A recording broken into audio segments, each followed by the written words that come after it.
All become so goddamn delicate. This wasn't an isolated incident. What? Last month, you asked a student if his family had been Nazis. Yeah, I did. He's German. We were reading The Plot Against America, and trust me, by the way he was squirming, they were. This Oscar season, we keep running into first-time directors and screenwriters. Our last two episodes, The Holdovers in May, December, have both been movies where first-time screenwriters have worked with established directors, Alexander Payne and Todd Haynes. Tonight's film, American Fiction, was both written and directed by first-time director Cord Jefferson. Jefferson is a longtime writer, having written both as a journalist and editor at Gawker until it closed, and then as a TV writer working on comedies like The Nightly Show with Larry Wilmore, The Good Place, and Master of None. And then on HBO's Watchmen, where he won a Primetime Emmy for writing on the episode This Extraordinary Being. He also won a WGA award for working on Secession. But with American Fiction, Cord Jefferson was a screenwriter, director, and producer on his own film for the first time. This puts him up there with another writer-turned-first-time writer-director, Celine Song, who was also nominated for Best Picture for her semi-autobiographical film, Past Lives. American Fiction is based on the 2001 book, Erasure by Percival Everett. Both the movie and book satirize our relationship to Black literature in America. The world of literature is, of course, a very white industry, with white people allowed to sell and write whatever they want, but novels and books written by Black authors being labeled as Black novels or African American studies. I would imagine that this author, Ellison, is Black. That's me, Ellison. Yeah. He is me, and he and I are Black. Oh, bingo. No bingo, Ned. Very specific cultural notions of the African American experience, so-called, being published and selling. This work has sometimes been accused of being trauma porn or poverty porn, and the books and now movies focus on the Black author themselves as a central character. Novels, even when explicitly labeled as fiction, are treated as some form of autobiography, with the expectation that there is an authenticity to a hegemonic so-called Black experience within the pages of these books. Erasure and American Fiction both follow an author and literature professor called Thelonious Monk Ellison, played by Jeffrey Wright. Monk has no connection to this world of poverty and blackness. His entire family are upper middle class doctors of various types. He hasn't published in years. I've written 3 novels since the last time you published. This is true, and the speed with which you write only proves that good things take time. Monk writes books exploring mythology that nobody wants to buy or publish. The type of literature Monk loves is dense, complicated, and not explicitly Black at all. While stuck in a rut with no offers from publishers and placed on leave from his college, Monk becomes deeply upset with a book called Weeze Lives in the Ghetto. Too few books were about my people. Where's our representation? Would you read an excerpt? Yo, Sharonda, girl, you be pregnant again? In the movie, it's written by an author named Santara Golden, played by Issa Rae, a former publishing assistant who went to Oberlin College. The book is very clearly not based on her life, and Monk finds it to be the most pandering trash. This is kind of where the novel and movie must diverge in a good way, as 2001 was a very different political and cultural moment to 2023. The Weeze Lives in the Ghetto of Erasure is a parody of 90s Black literature, especially pushed by Sapphire. I should have fucked you up, but I let you walk away, and I let you come get yourself together. But bitch, I'm gonna let you know if you ever pull that shit on me again, that will be your last motherfucking day standing. I promise you that. You gonna send a white bitch to my motherfucking buzzer, talking about some higher education? You're a dummy, bitch. Push is the story of Precious, turned into a 2009 movie by Lee Daniels about an obese, illiterate 16-year-old black mother whose child is the result of a rape by her father. Monk goes home to see his sister Lisa, a reproductive health specialist who is going through a divorce and caring for their mother, who is showing early signs of Alzheimer's. Within a couple of days of Monk returning home, Lisa, played by Tracy Ellis Ross, has a heart attack and dies due to her high-stress lifestyle. What the hell did you give her? It's oxycodone, but knocks him right out. You gave her opioids to sleep? Yeah. You ever seen a heroin addict? Those guys take naps standing up. It's dangerous. Look, I'm keeping an eye on her. I'm a doctor. So am I. Right. Maybe if we need to revive a sentence. This leaves Monk and their brother Cliff, a plastic surgeon whose life has been falling apart since he was caught in bed with a man, ending his marriage to care for their mother. While caring for his mother, Monk meets Coraline, a lawyer living across the street who he falls for. Putting his mother into a home is expensive, and Monk is on unpaid leave from his college. As a prank to expose the hypocrisy at the center of this literary world, Monk sits down and writes a book parodying the type of successful black novel he's upset about called My Pathology by Stag R. Lee, who he claims is a wanted fugitive. Mr. Lee? Yeah, this is he. Oh, really?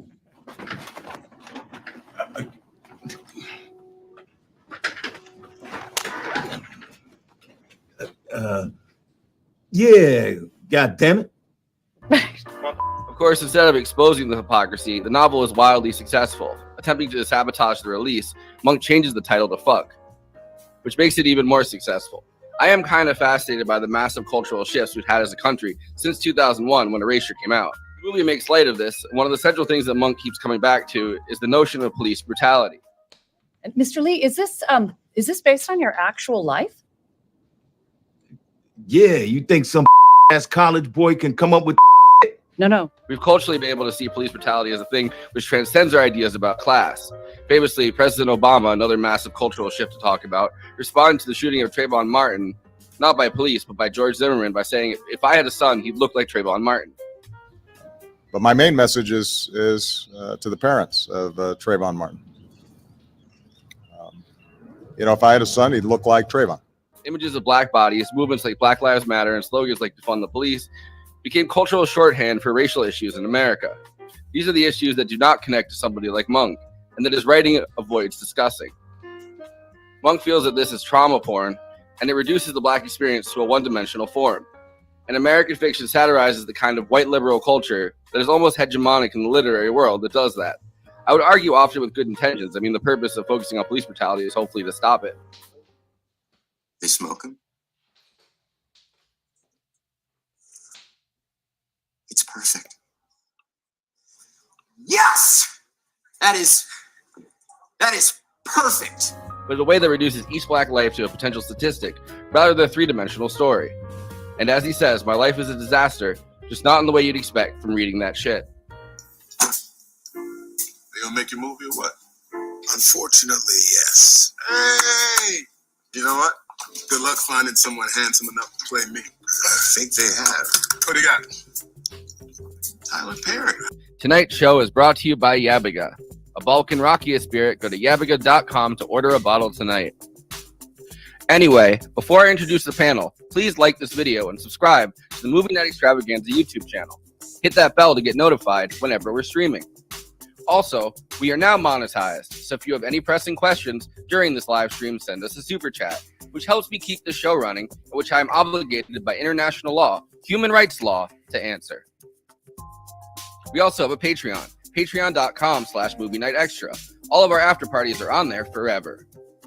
We also have a new Discord and a Letterboxd HQ account, so those are two more places to follow along with us. Links are in the description. Okay, let me introduce the panel. Conan Neutron, host of Protonic Reversal, co-host of Movie Night Extravaganza, and frontman for Conan Neutron and the Secret Friends, neutronfriends.bandcamp.com. Conan Neutron and the Secret Friends has a new split LP with Lung, Adult Prom, available now on Bandcamp. Kristina Oakes is streaming on Twitch at Cosmopolitics, twitch.tv/Cosmopolitics. Also recently joined YouTube, she's on Twitter, Instagram, and Facebook at Cosmopolitics. Send her some subs on Twitch, and send her a coffee.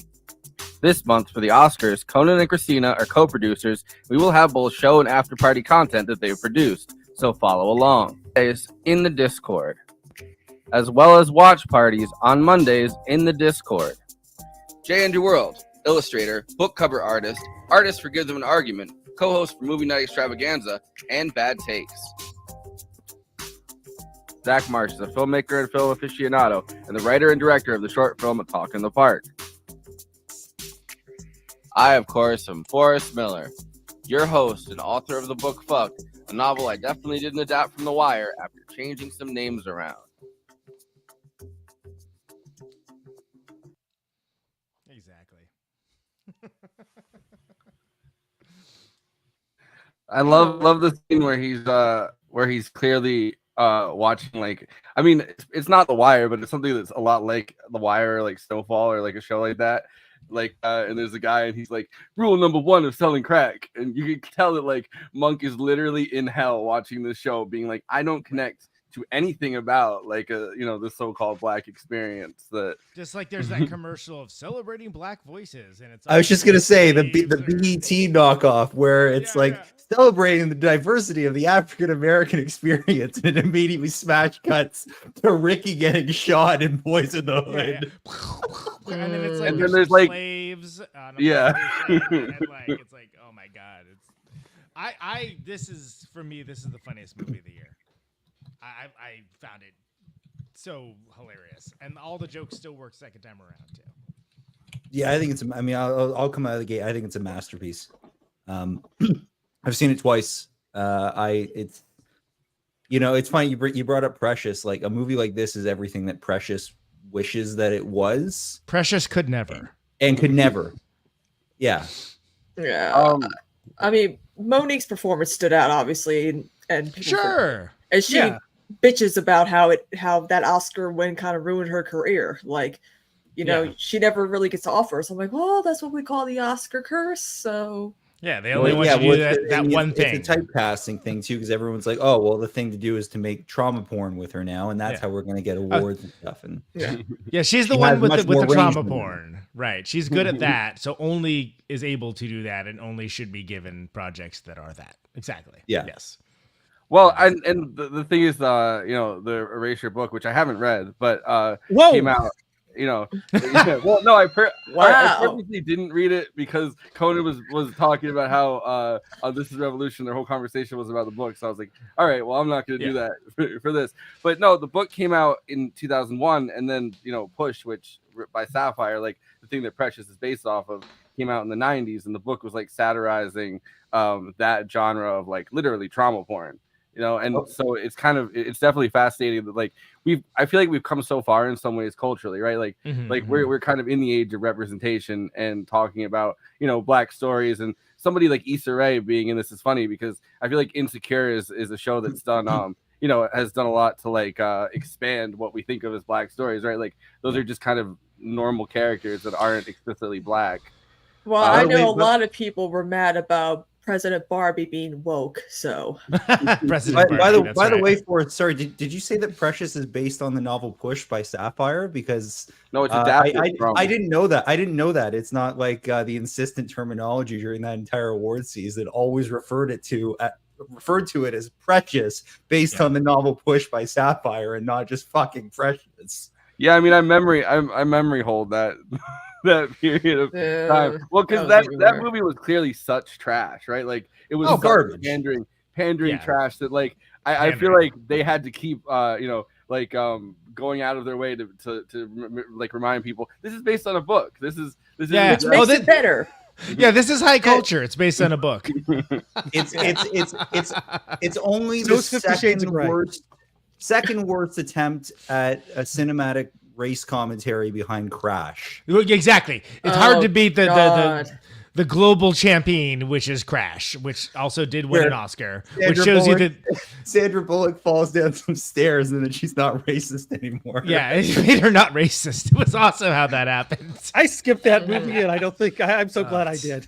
I was angry. There are worse films to watch that won't make me angry. I think you know what? If you ask me to name what's the worst movie of all time, Crash is in the short list. It's in the conversation, to be sure. Well, there was also that Oscars where it felt like like maybe like we were making some racial progress a little bit, right? Like we were in like a really like tense moment, and then we solved it with the movie Crash. Didn't you notice that we solved racism? Then they gave Green Book a bunch of awards. I know. Let me talk about that for a second, because if Green Book came out in the 90s, the way it discussed racism, it would have been revolutionary. Yeah, but like it didn't. But it's 2000. But it was like 18 or something. Well, I would supplement that if it came out in the 90s and it was directed by someone whose last name wasn't Forelli, it might have been revolutionary. Yes.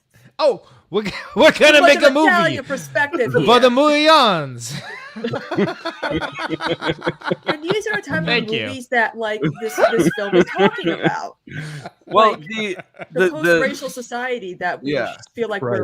we're in or whatever. Like, Yeah, which we're clearly are not. But that's one of the reasons why. So when you talk about, since you did invoke the book, and that conversation on Jason's show was largely the fact that like the guests felt that in the book, the black culture gets kind of like a free pass. And it's more of an indictment of like white culture in the movie. Well, first of all, it's a movie, not a book. Secondly, the kind of things that are in there, they're there as like bite-sized moments. So specifically like homophobia, right? How the mom is like mad homophobic. And that's the whole Sterling K. Brown character arc, right? Is him sort of, being who he is and not having like that acceptance. And like, that's like a huge part. It's like, well, it's there. It just isn't like, again, I think people get tied up with like what they want something to be. What this is absolutely hilarious. And by the way, not just on a racial basis. This is just hilarious as a creative entity. Anyone who creates that, like, what's the dumbest thing I can do that all these idiots like? And then you do it, and then it's like what more popular than anything you've ever done. It's like an actual nightmare, right? So for me, that's how I was engaging with it. And I was like, this is amazing, because like everything he does, he's like, no, we're gonna change it to fuck.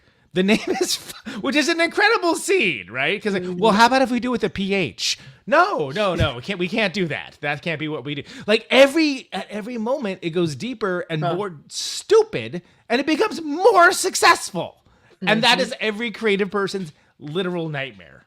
Well, and you myself kind of included. had like a long period of like self-help books, right? Like rising to the top of the charts when it came to books. And there's a lot of academics that have like written some pretty like smart, like kind of complicated texts. And everyone's like, I don't really want that. But the second, they write something about like psychology and like really basic self-help stuff. Weeze lives in the ghetto. Well, but like, I mean, there's an intersection there of like Oprah. Like, you know what I mean? Like, it's kind of the Oprahization of all culture. So it's like both black stories, like something like The Color Purple that, they just remade again. Or like, self-help stuff from fucking Dr. Phil or whoever. Like, it's that kind of, I mean, for both, black audiences and white audiences, there's that kind of crossover where our entire culture, both as literature and as film and as all this other stuff, for a while there was based on like Oprah's whims.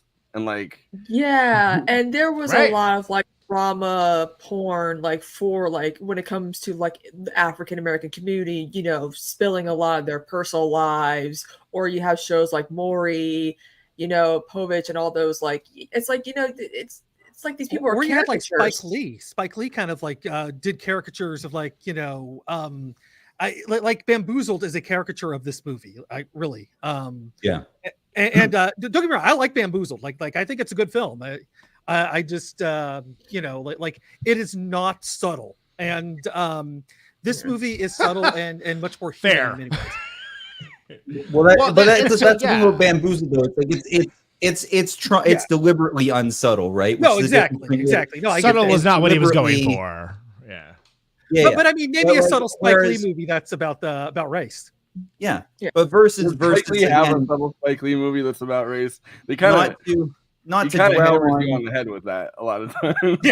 Dwell on some of the worst movies ever made, but like that's exactly what the problem with Precious is that it's about as subtle as a sledgehammer, but it's trying to pretend that it's like nuanced and serious, and it's just at a really weird time though too, because the same year that Precious came out was the same year we had like Obama's inauguration, right? Like so it was like this moment of like kind of soaring transcendence and kind of people declaring we're living in like post-racial America. And then the movie that did the best that year at like the Oscars was just like like a obese, illiterate, like a 16-year-old mom or whatever. And it's like, it's not even based on like the actual like Sapphire. I mean, Sapphire claims it kind of is based on her life, but like it's still, it's somebody creating this trauma porn for an audience that they know that the audience is. They know who the audience is. And that's the audience that's indicted in this.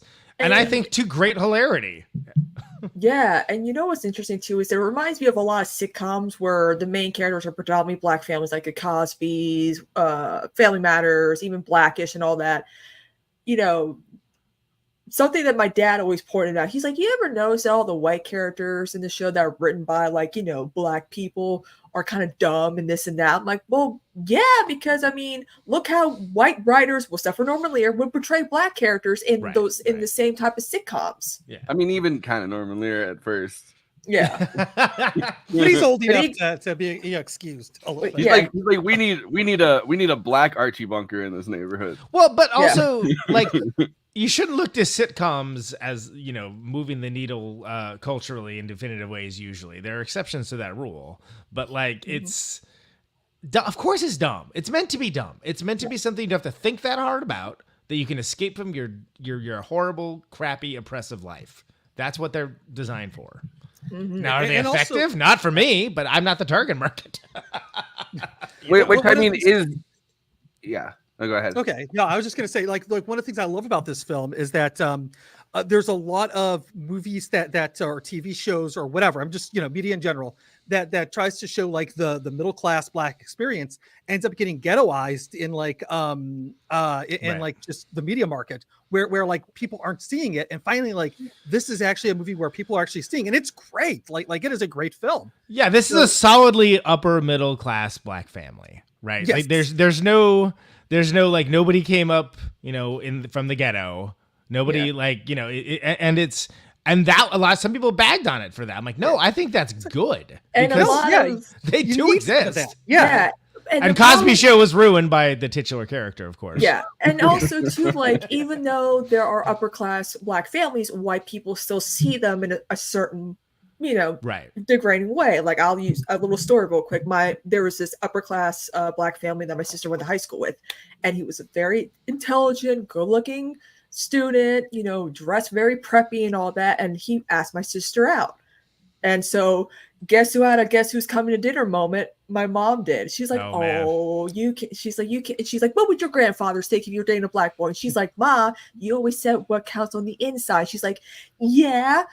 Well, but mother, so I can tell you what to do. Well, I mean, that's the kind of thing that was parodied in like Get Out, right? Like at first, with the awkwardness of Bradley Whitford being like, I would have voted for Obama a third time. Which apparently he didn't know was a joke line. Like he didn't know that was gonna. And he was on The West Wing. How about? I know, but he was pretty offended. He drank the Kool-Aid on The West Wing, not just in that. But. He was pretty offended that line got laughter. He's like, I don't get the joke. I would have voted for Obama.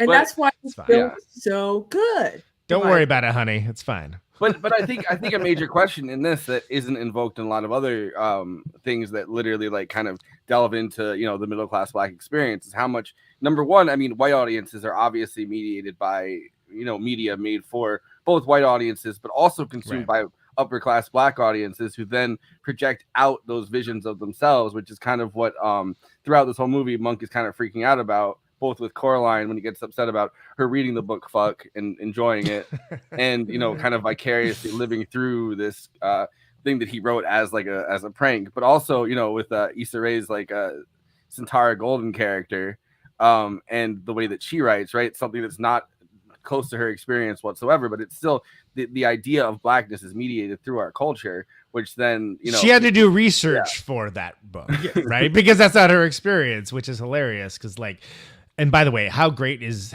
wonderfully NPR is the host of that event. Yeah, it's like, oh my god, perfect. Weez lives in the ghetto. Weez lives in the ghetto. Exactly. That's the NPR voice.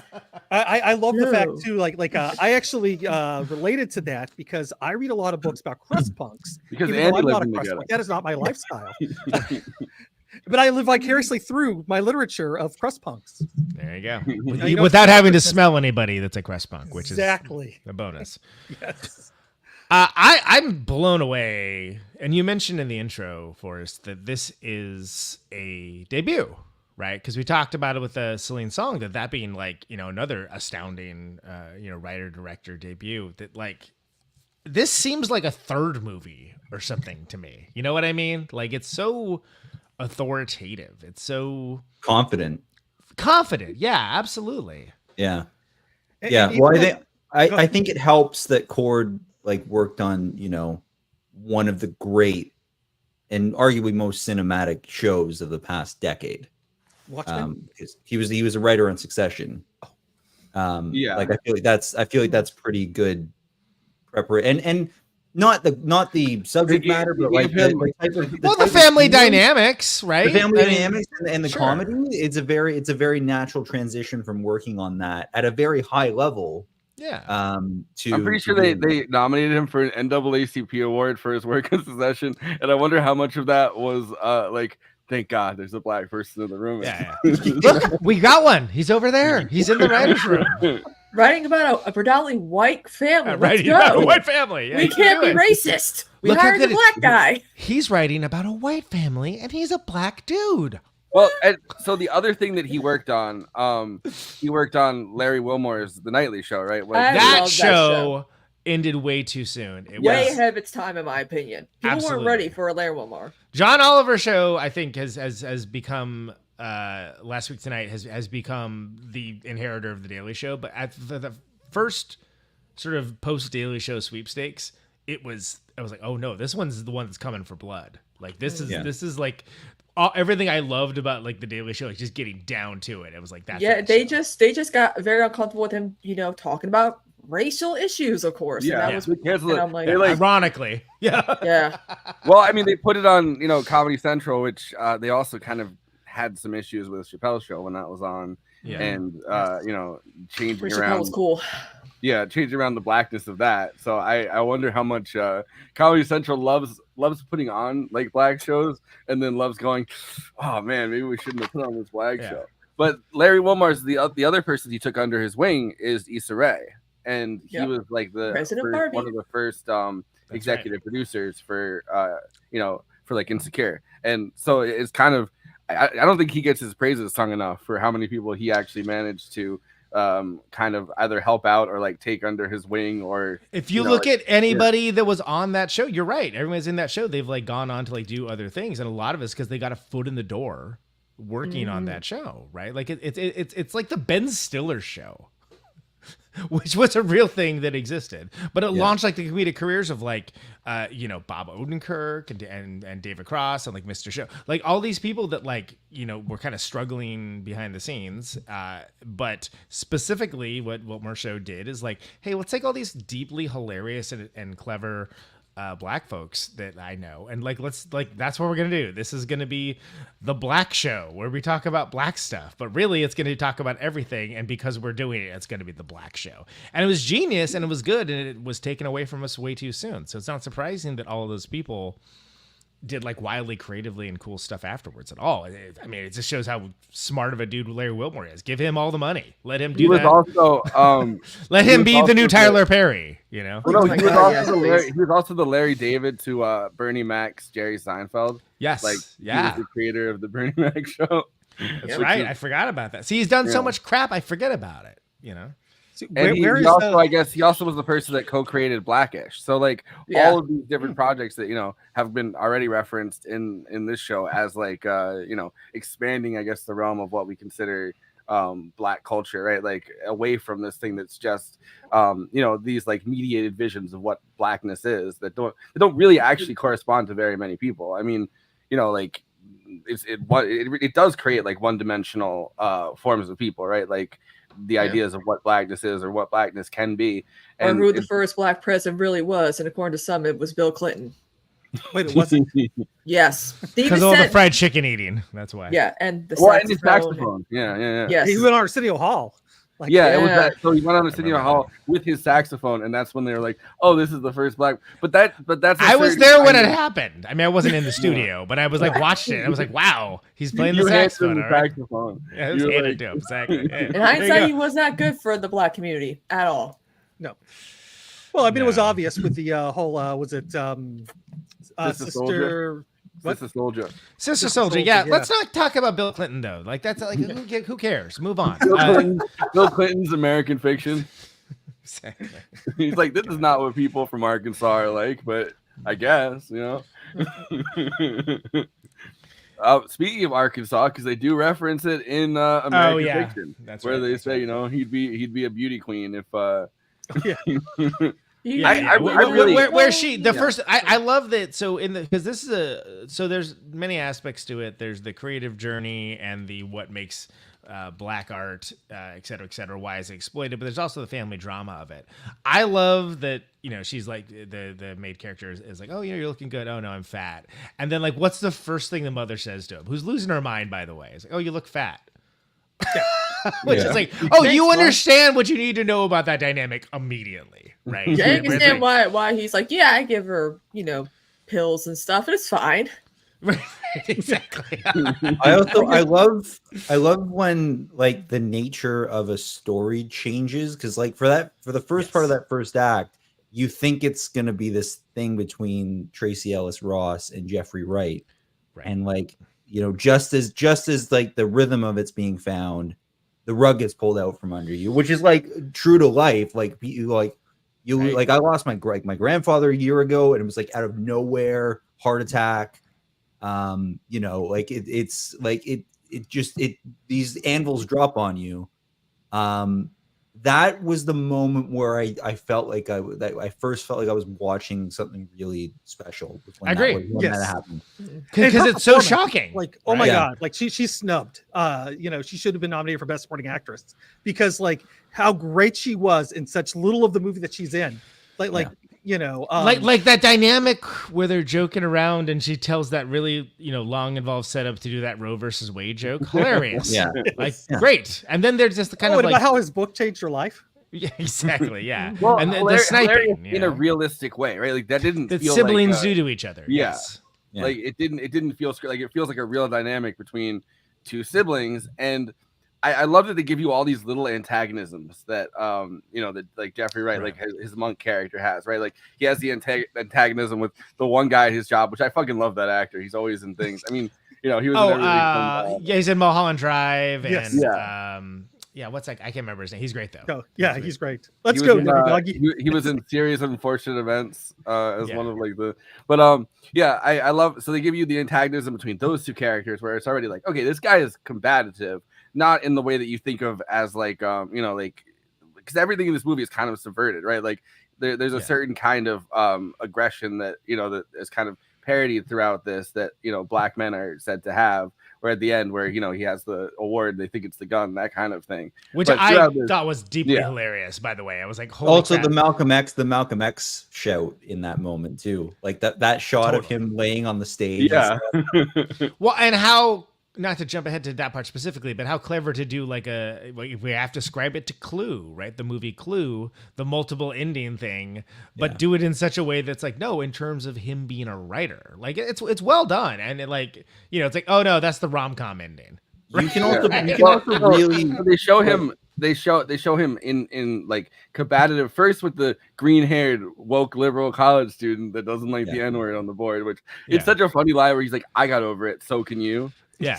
You know, because it's like, this is a white girl that's like upset about a black teacher having the N-word on the board, and everyone else seems to not really be. But so they have that like combative moment, and they have him getting into they have him getting into it with, you know, the other teacher that's, you know, jealous of his writing ability, but also, you know, is well, and he's talking trash because he cranks them out really quick, right? It's like, well, maybe take a little time, you might have something worthwhile, basically. So they've clearly, this is like, well, I saw you in your car the other day. It was like, dude, come on, lay off. Now, I actually in college did a little acting, and I was in a adaptation of Uncle Tom's Cabin called I Ain't Your Uncle, where the characters from the book come out and like rewrite their endings. Except for Uncle Tom, who still dies. Yeah,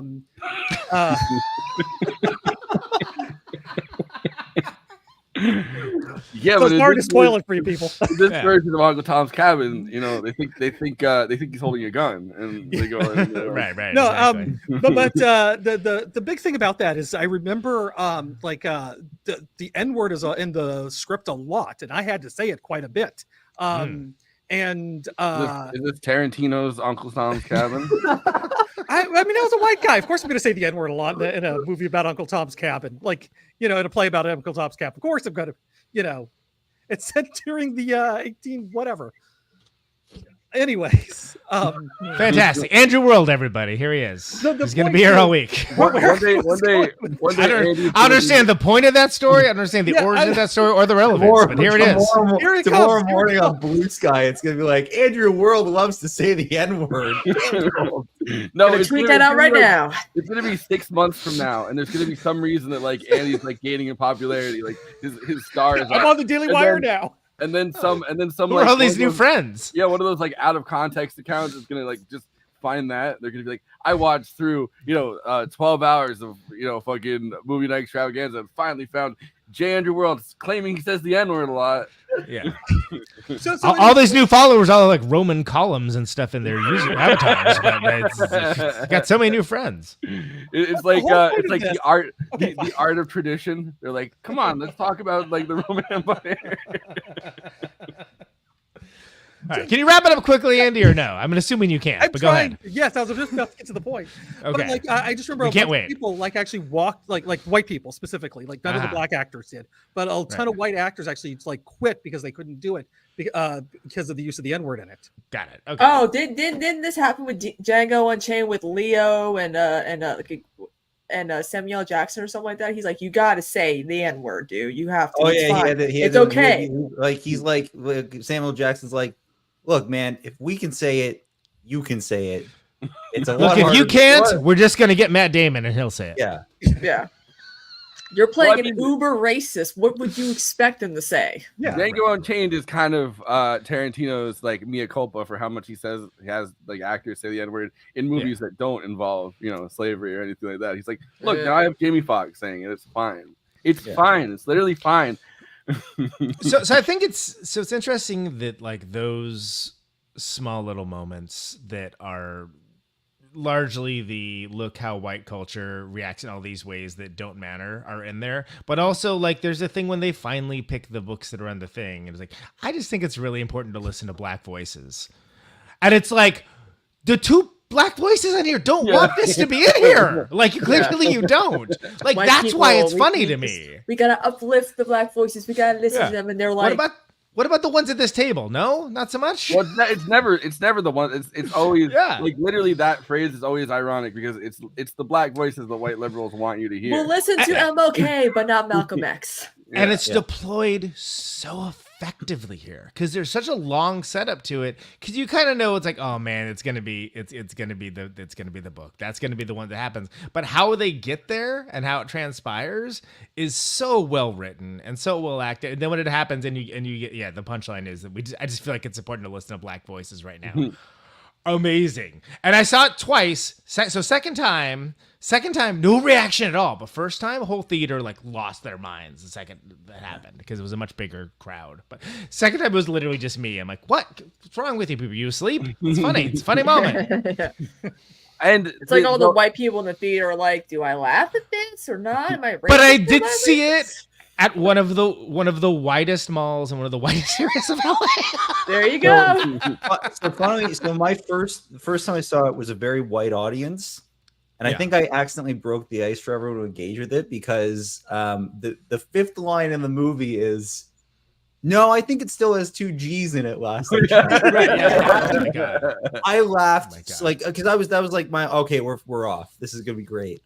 I laughed so fucking hard at that line. Okay. And I genuinely feel like it was just me. Like I howl at it. Yeah. And Oh no. Yeah. Same. I genuinely feel like the rest of the movie, like these generally older white audience, were like, maybe we can engage with this. Maybe we're allowed to laugh at this. I was like Max Cady, like Robert De Niro's Max Cady, like laughing my ass off, and everyone's like, okay, if this white girl's laughing, I guess we can all laugh too, like. It's you're the comedic canary in a coal mine. Yes. But yeah, so KT was saying, just for the audio listeners, the movie is so self-aware in the most hilarious way. I think you'll like this movie more if you can appreciate that kind of comedy. Absolutely. I also think it's a lot of fun to play. Like you can kind of pick apart, like when does the movie stop being the movie and it starts being the movie within the movie? And, right. Like, because there's all the alternate endings. Like, is the entire movie except for the very final scene the movie within the movie? Like, did any of it actually happen, or is it him recounting it to the studio guy? Is this movie purely nonfiction? Yeah. Well, totally, because not since the actual movie adaptation with Nicolas Cage can I think of a movie that does a better job of showing an adaptation, which is what you realize, jump scare alert, that's what this is. It's like, oh, wow, crazy. Like Pain and Glory is a good one. Almodovar's film. That's a pretty good. Oh, I haven't seen. That's one of the only ones I haven't seen from that dude. That is my favorite film of his. I highly recommend it. But it's a very interesting look at that. I think it's a really interesting. It's a really interesting way of handling the source material because I guess the parts of the book, which I was listening to Cord Jefferson talk about adapting the book and kind of like the difficulties that it was with it's kind of two narratives playing against each other, and that part of it would have been harder to adapt because it's Monk's own narrative about himself and his identity, and then the characters kind of that he's creating in this book, which gives us that really hilarious scene. Where it's Keith David as the dad. Amazing, and like as he's like trying to write it, they're like, well, no, that's not right. And there's that back, like what a cool scene again of the creative process in that way. Like it's shown in a method we don't get that much, and we certainly don't get for that kind of thing, which is literally a guy like, all right, well, let's make some pablum for these dogs to lick up, and then like just make a really arrogant, esoteric academic point with that, of course, ends up being incredibly popular and everybody treats it earnestly because everybody is the worst. But it's not supposed to originally make it outside of the literary circle. It's just supposed to be a piss take. It's quite literally a piss take, like in the way that it's, again, speaking of someone as a creative entity, you always have, if you ever do anything like that, the secret horrors that, okay, well, that's going to be the most popular song you ever write or the most popular book you ever, whatever it is like, what's the worst possible scenario you can think of? Cool. Well, that's probably what the public's going to engage with. Mm.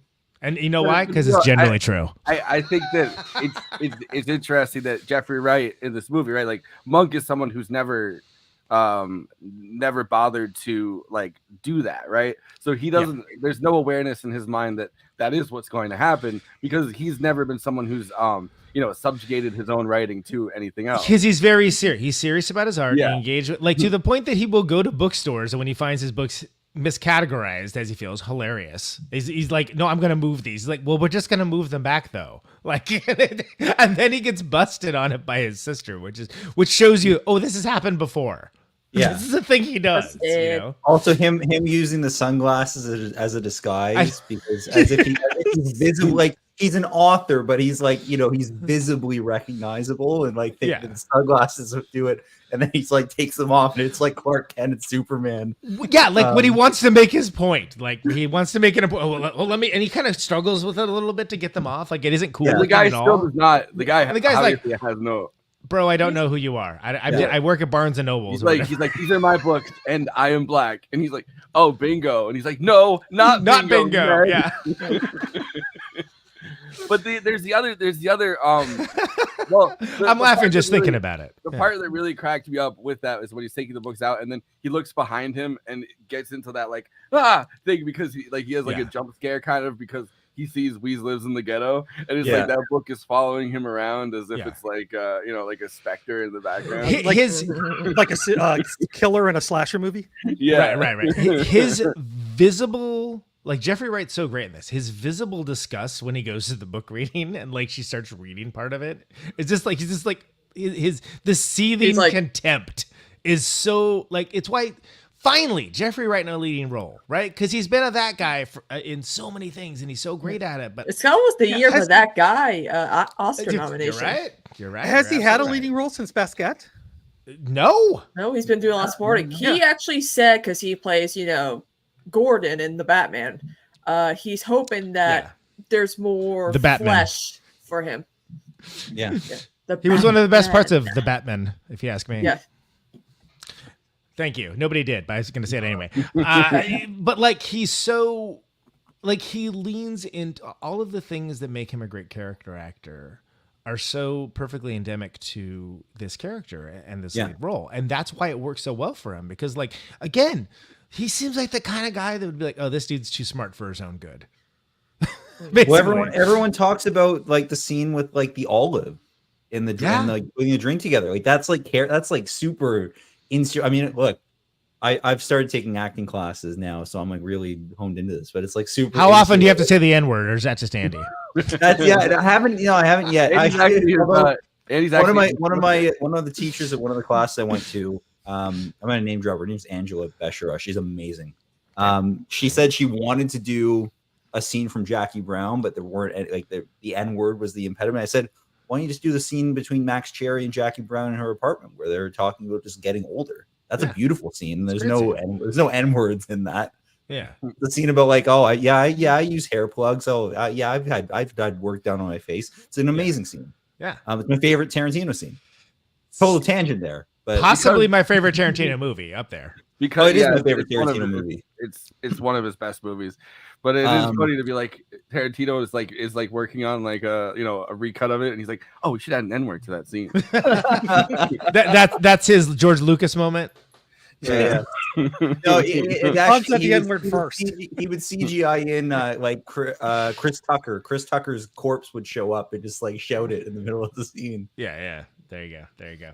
But it's Jeffrey Wright as lead in this. It is such a strong year. Yeah. It is such a strong year. But he is so God-pounding good in this movie, man. Like he is, and like I'm glad that it went from being like, oh, here's just like obscure little indie that like 3 people know about to like it's at least in the conversation, meaning that hopefully some people watch it, and hopefully, I hate to say it, hopefully they get something more than the funny race stuff, because this movie is a lot more than that. It's a lot smarter than just that. I think KT posted that it did win a lot of Spirit Awards. So, spoiler for our Oscar thing, but I think there is a chance it could steal adapted screenplay. Actually, that would be when the perfect. Barbie, Yeah. when the Barbie recategorization, what do we call it? The great category debate, like whatever. When it moved categories, I was if anyone recalls, and they probably won't. And I think in the Discord, I was like, "Wow, American Fiction just got a major bump in like getting something," because it honestly, if you think about what that category is meant to mean, like it transcends it, right? So that's what you're supposed to do. It's not supposed to be like, it's almost as good as the book. I was like, no, it actually does something different and like is more relevant to the times and works in the medium and format that it's in, rather than just being something that's. Which I guess they screened it for Percival Everett, and they were like really nervous, right? Like with what they were doing with kind of his text. And he was like, you've done something different. Like this is a different piece of art. And like I respect the fact that like this isn't erasure, this is your own thing. Like which kind of is the highest praise you can get from a creative. I think the author is saying that. Yeah, exactly. I think you're doing something all right. So anyway. So this is Cord Jefferson talking about Jeffrey Wright. He wrote the role for Jeffrey Wright. That was the only actor that he could envision playing Monk in this, which that rocks. I can't imagine anybody else doing a great job playing Monk in this, I don't think. I mean, I read the novel Erasure in December of 2020. I devoured it over Christmas break, and within 20 pages, I knew that I wanted to adapt it. Yo, Sharonda, girl, you be pregnant again? If I is, Ray Ray is gonna be a real father this time around. By the time I was halfway through the book, I had started reading it, and I started reading the character of Monk with Jeffrey Wright's voice, and I just started envisioning him. And then by the time that I was done with it, I knew that I wanted to try to direct the adaptation. I just felt it in my bones. I loved it so much. We sold your book. No. We believe Mr. Lee has written a bestseller. It's a joke. The most lucrative joke you've ever told. Is this based on your actual life? Yeah, you think some bitch-ass college boy can come up with that shit? No, I don't. And the great thing about novels, right, is that there's so much interiority, and there are sort of metatextual references and stuff in the book. And so the fear when you're trying to adapt something like that is you're going to lose all the nuance and complexity that makes the book really great. And so, I had to shave away some of those things that I really loved about the text and I thought were great for the book, and just to streamline it a little bit more for a film. I also was, I would say, less experimental than the book was, simply because I had never directed anything before. And so, I was trying to make a film that seemed like within my reach, within my grasp. And so that's not to say that the film doesn't have its own twists and turns, but I certainly had to leave some of that behind when doing the adaptation, despite the fact that I loved it. And the thing that Percival, I've since, become pretty good friends with Percival, and Percival saw the film and he said the thing that he really loved about the movie was that it feels like I made it something of my own. He said it doesn't feel like you've just taken my book. It feels like you used the book as a launching pad to make your own piece of art. And he said that that was what he appreciated the most about it. I'd be standing outside in the night. Deadbeat dads, rappers, crack. You said you wanted black stuff. That's black, right? I see what you're doing. I would say that a huge influence on this film for me is this movie called Hollywood Shuffle by Robert Townsend and Keenan Ivory Wayans. I saw that movie when I was very young, and it just felt like a revelation to me. What we're looking for is an Eddie Murphy type. Someone who can dress like Eddie Murphy, to look like Eddie Murphy, to be Eddie Murphy, to give him the actor himself a Murphy-ectomy, to have a Murphy-like quality, Murphy-esque, to be Murphonic. There he is. He is the one we want.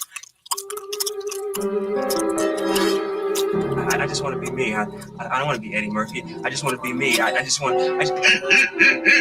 So many movies and TV shows and books and stuff that tackle these kinds of serious issues like race and identity and class and politics.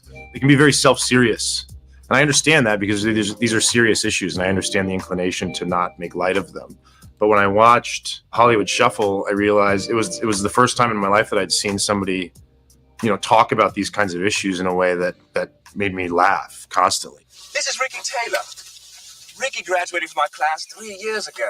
Ricky, can you tell us what you've been doing since you've graduated? Well, Robert, I've played 9 crooks, 4 gang leaders, 2 dope dealers. I played a rapist twice. Whoa. Other directors that really inspire me are like Nicole Holofcener. I really love Noah Baumbach, specifically Squid and the Whale. Wonder Boys was a movie that I watched in preparation to make this. I really love Spike Lee when I was a kid.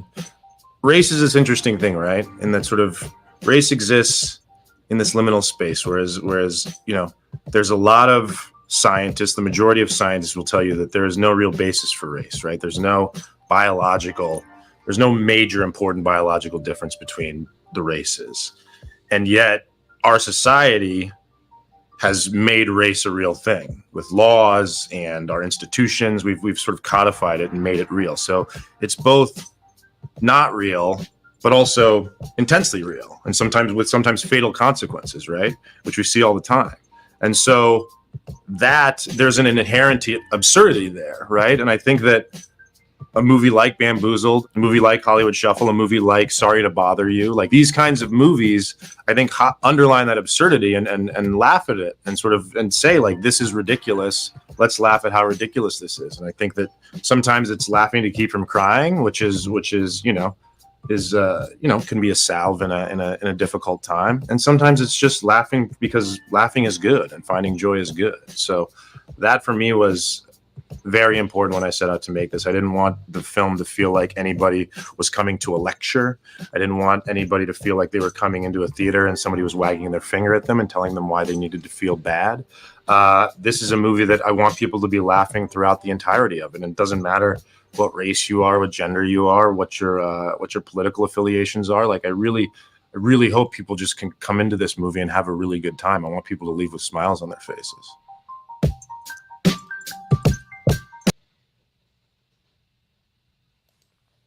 I love that scene where he's trying to do his best like black scent possible. I was like, oh my god.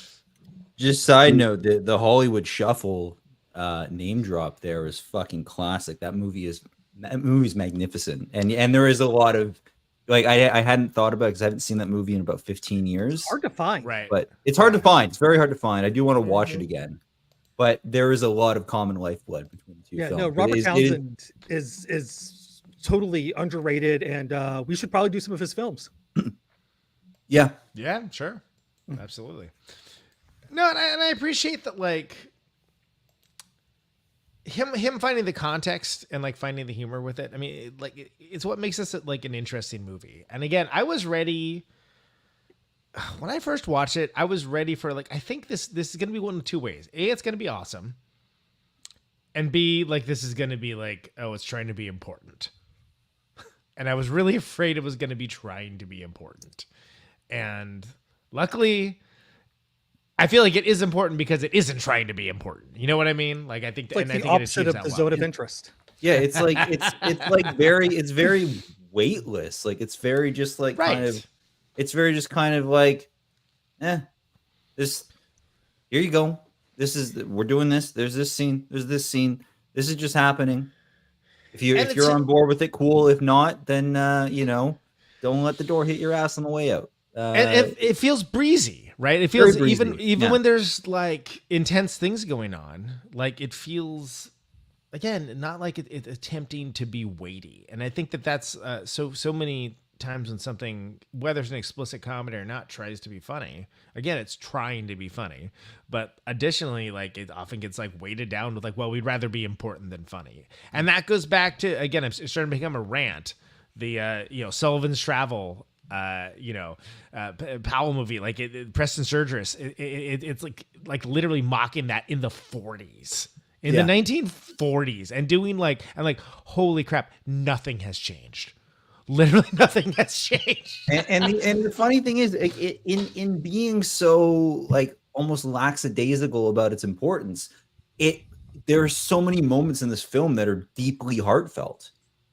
So many, like there are at least 4 or 5 scenes that are genuinely like among the most touching stuff that was in any movie last year. Like I think that scene on the porch between Sterling K. Brown and Jeffrey Wright lives like rent free in my head. It's one of the best movie scenes of the entire year, and it's like sincerely like it's like beautiful. And the movie almost like finds that like accidentally. Right. Well, and it does that also by the problems. I love the juxtaposition between like kind of the problems presumably in a book like Weeze Lives in the Ghetto, or like My Pathology, right? Like the problems of like, oh, I don't know who my dad is, like, he's having this whole sob story, or like the pregnancy thing, like the real problems that are happening in in Monk's like 3-dimensional life, which he says like you wouldn't understand that these are the problems, like my life's a mess, like my life is a disaster, but not in the way that these books would make it out to be. And like the problems that they're having are like divorce, right? Like everybody that isn't Monk is getting divorced and having these like alimony payments that they're losing all of their large amount of income, or like losing their practice, or like dealing with their sexuality in a way that's like his brother is going through an extreme crisis, but it's not a crisis of poverty. He's going, and I love that the drug that he's like addicted to the entire time is fucking like coke, right? Like because he's a plastic surgeon, right? Yeah. Like, and like has that great line of like, if I end up with dead people, I'm not doing a very good job, or whatever it is. Like it was hilarious.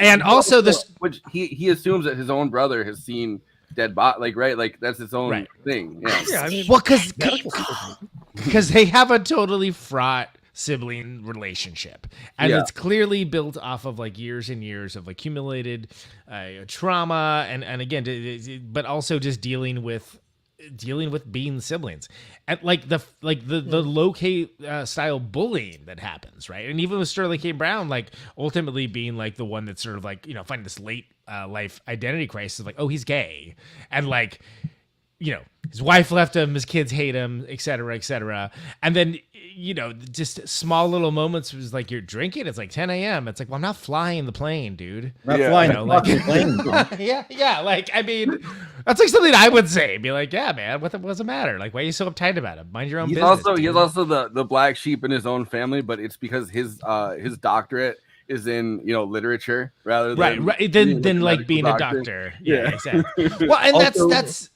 yeah. Go ahead, Zach. Oh no, I was just gonna a quick aside. You guys had me on an episode for the movie that I thought had the funniest shot of 2022, which was Triangle of Sadness, and the toilet bowl lid in sync with Woody Harrelson. Best use of vomit in a serious motion picture. Yes. But this movie has what I think is the funniest shot of 2023, which is John Ortiz going, "Oh, sorry, your dad." I didn't catch that the first time, and I caught it because I rewatched it last night, and I caught that, and I was like, "Oh fuck," because he's like, because you do that. Like the book. I've done that on the phone to people. They're talking. It's like, and he's like, "Oh fuck, I'm sorry." And then Mug looks at him questioningly. He's like, "Your dad, right? Like you're like." He's like, let's explain it. That'll be better. Yeah, exactly. Yeah, but it's so perfect because it's so in line. It's like the whole movie is like of like all these moments that are they're just like so carefree, done. Like he's so thoughtlessly just, and then immediately he's like, "Oh, fuck your dad, sorry." Well, and as much as I was really, really bummed about May December being snubbed almost universally up and down the board because of all the great performances in there, I was very glad to see Sterling K. Brown nominated because I think he does such a great job in this, and he's another example of not on the same level of Jeffrey Wright, but like someone that like when he's there, it's like, oh, you're having a good time because that guy is freaking awesome. Yeah. Oh my God. I remember when he was on Brooklyn Nine-Nine and he's like debating what is a doctor and a dentist with Andre Browder, and he pisses Captain Holt off so much by just, quick snap intelligent responses. He's like, that struck a nerve. Right. I also the whole exchange of like, I've taken a lover. Oh my God. Yeah. I'm not offended by that. I'm offended to use the term taking a lover. Yeah. I'm offended so by sophisticated. Fuck you, motherfucker. I'm going to take my lover right now. Yeah. Well, That's great. And I feel like we're kind of, this is another thing with being, looking at this in, 2023, 2024, rather than like 2001, right? Where homophobia was a bigger deal. I feel like homophobia is a big deal in all over the place, but not really in this kind of like necessarily like upper class setting with, and I feel like it's a lot more, at least the generation that you're looking at with like Monk and Cliff, and like it's a lot more accepted that in these circles, right, somebody would be coming out of the closet, and of course it destroys the family of the person, but like not in the same way that it would have probably in and that's one of the things where that's distilled. Sorry, Forrest, but like I think that's distilled with that scene where him and his mom are dancing, right? And just like, I always knew you weren't a queer, and it's like, oh, and the people that really hard advocate for the book are like, yeah, well, it's much more pronounced in the book. I'm like, I don't know if I need that. Like, I got it in that scene. It's perfect. Like I got it. Like you need it spelled out. Like I don't. I've been around homophobes before. It's not that hard to understand. And it's not just that it's the dementia. It's almost like remember Carried Away. It's a similar type performance to that where you have this woman who's saying really offensive things in public to the point where it's almost funny. But instead of being terribly racist, it's And it's something far different. Yes, correct. Yes. But which we do not need to outline on the show. But one thing I want to point out though is the name he goes by, Stagger Lee. Stagger Lee. Yeah, but you know what? That was based on a real person. Stagger Flacco. Yeah, but I'm just saying, that was a real person. Yeah, was Lee Shelton. He was known as Staggerly, or Stackoly, and other variations, was an American criminal who became a figure of folklore after murdering Billy Lyons on December 25th, 1895.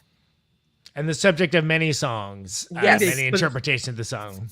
And a fantastic graphic novel, by the way. Like there's a great graphic novel about the whole history of it. It's great.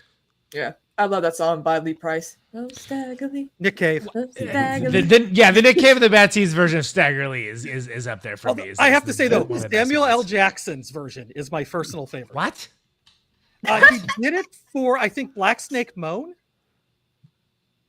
Oh, I haven't seen Black Snake Moan since it came out. Is that the one with Kristina Ricci? Oh, Lord. Yeah, it's been a while. Yeah, but okay. Yeah, well, you know the meme of Samuel Jackson standing on the porch looking really pissed off? That's from Black Snake Moan. He's like standing on the porch and he's like leaning forward. He's just like, that's Black Snake Moan. It's a great pen name. It's a great alias because again, because it's the kind of alias that like a smart guy like Monk would come up with and feel very like, let's pat ourselves in the back and like being because so he knows it. A Turner song. Yeah. And no connection to folk song, right? I love the aspect of just like he doesn't want to reveal that his pen name, doesn't want to be associated with it, so they do think, well, he's wanted for crime, so that's why he can't do this media appearance, which then becomes a selling point, and then it's like, oh no, they actually like are trying to look into who you are now. I mean, that's funny just because it's whoopsies, because our government is terrible, and that would be a thing that actually happens. Yeah. But I think that like it's notable too that one of the best fake endings, right, is like it managed to make police shootings of black men into comedy, because first of all, it's shot like an action movie, right? I ain't touching that. I mean, what Come on, you didn't think it was funny, really? Okay, yeah, I was gonna say it's hilarious, but like it's such a fine line to walk that obviously the subject matter itself is not funny at all in any way, shape, or form. But he's trying to think of these different endings. There's a rom-com ending. Well, what about this? And it's him kind of like doing the like, oh, let's do the Hollywood thing, right? But let's do like real overblown. And so it works on multiple levels as a parody in the way that like the end of The Player does. Where you're like, wow, like the Richard Grant character that was like, yeah, there's gonna be no compromises, there's gonna be no happy ending. This and then like show a little money, and then suddenly Bruce Willis is grabbing her, taking her out at the end, taking her out of the gas chamber. Yeah, right, exactly. It's the same. It's the exact same thing. It's the exact same thing, but it's like done from the perspective of the writer, right? And so that's like when there's this moment of like, oh, so. Are they going to make your movie? And he's like, unfortunately, yes. Yeah. Well, he also has the perfect punchline to it when he pitches that, and the guy's like, this is amazing. I love it. He goes, yeah. Fuck.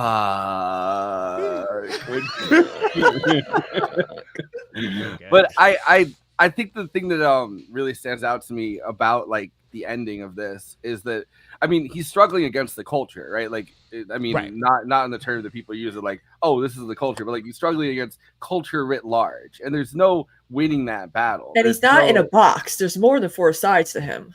Well, so absolutely, there's so he's struggling against culture. They're never going to resolve that debate, right, between him and like Issa Rae's character, where it's like, oh, I'm just giving the market what it wants. This is a market. But he would have.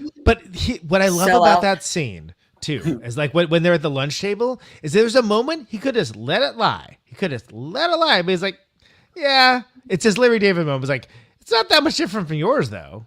Yeah. And it's like, you didn't need to say that. You really didn't need to say that. Like, you could have just like had a nice like, the entire time it's been stewing for him. Sure. And it makes it funnier that he hasn't even read it. It's not something he's read. It's not something that he took the time to leaf through, right? Like, he's angry at the 30-second snippet he heard her read, which I mean, I would be too in his situation. It's horrendous. And I think I completely empathize with what he's doing there. But there's no resolution that's really possible to that. One guy can't really change culture writ large. I mean, maybe you could have something that's so groundbreaking, but he doesn't produce really anything besides fuck by the end of it, right? So the fact that they're kind of just cycling through these endings for this movie, and the ending he comes up with, off the fly is like, because of course it is. That's what's on his mind, and that's what he's thinking about. Is like, well, what if they just shot me a bunch of times when the police come in, and then he realizes like, well, once again, I'm a product of the fucking culture. I'm cycling through it, right? Like, you outsmarted yourself by picking something you thought was dumb. It's like, no, that's it. That's genius. Like, no, it's not genius. It's the dumbest possible thing you could have done. But like, well, the movie the guy's making is Plantation Annihilation. Oh, and Ryan Reynolds gets decapitated by a And then there's the perfect fucking ending where he's driving through the studio lot and there's the guy dressed as a slave.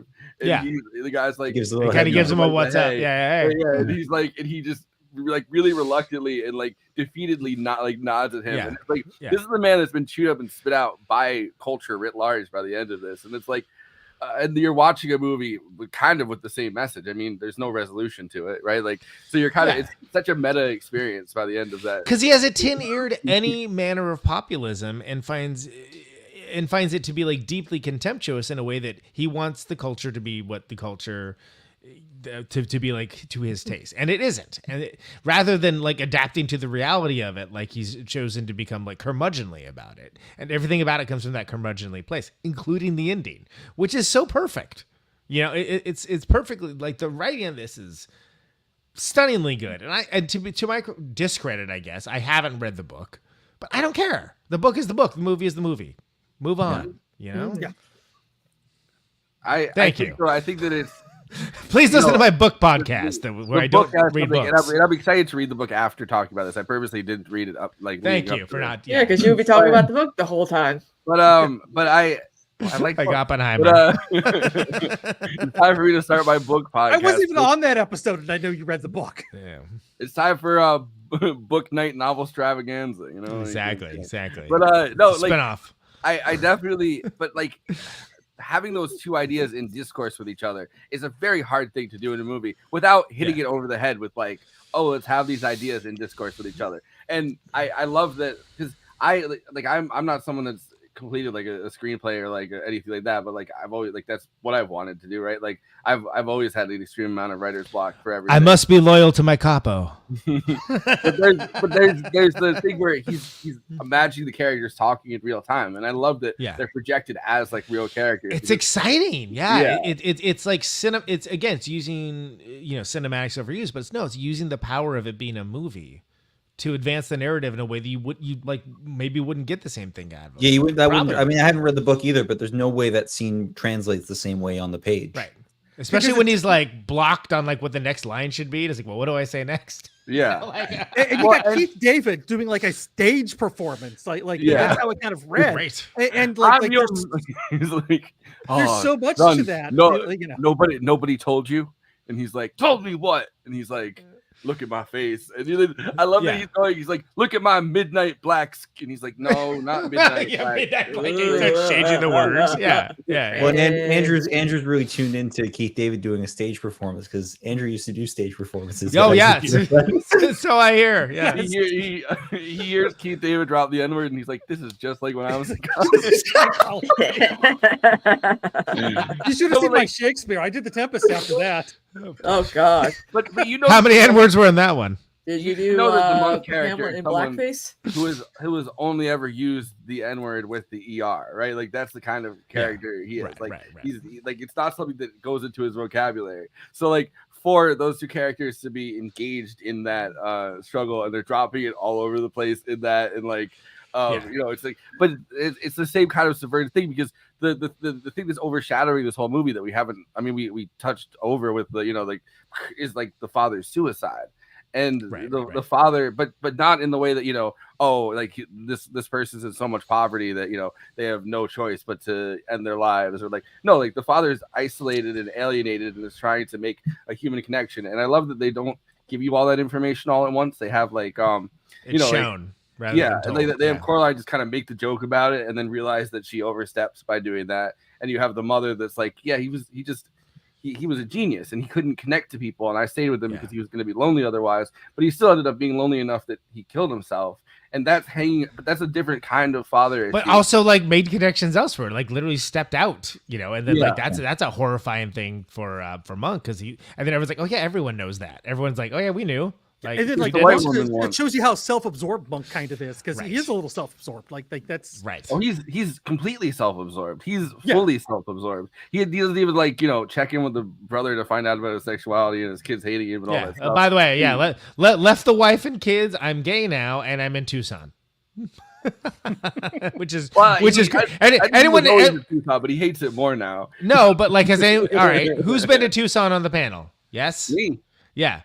Not exactly a hotbed of culture. I flew over a tiny piece of Arizona on my way back from New Zealand. But I've never been over to the West Coast or the Midwest or anything. Just up the East Coast. Really? Well, there's nothing over there for me. Like I don't have family or anything over there. Why would I go?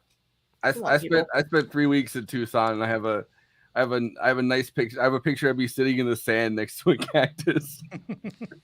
Well, this remind me actually. Speaking of this is New Mexico, but I flew over Los Alamos on my way back from New Zealand, and there was cloud cover. I was there is something for you on the West Coast. You could go visit Los Alamos. I know people who work at Los Alamos. I mean.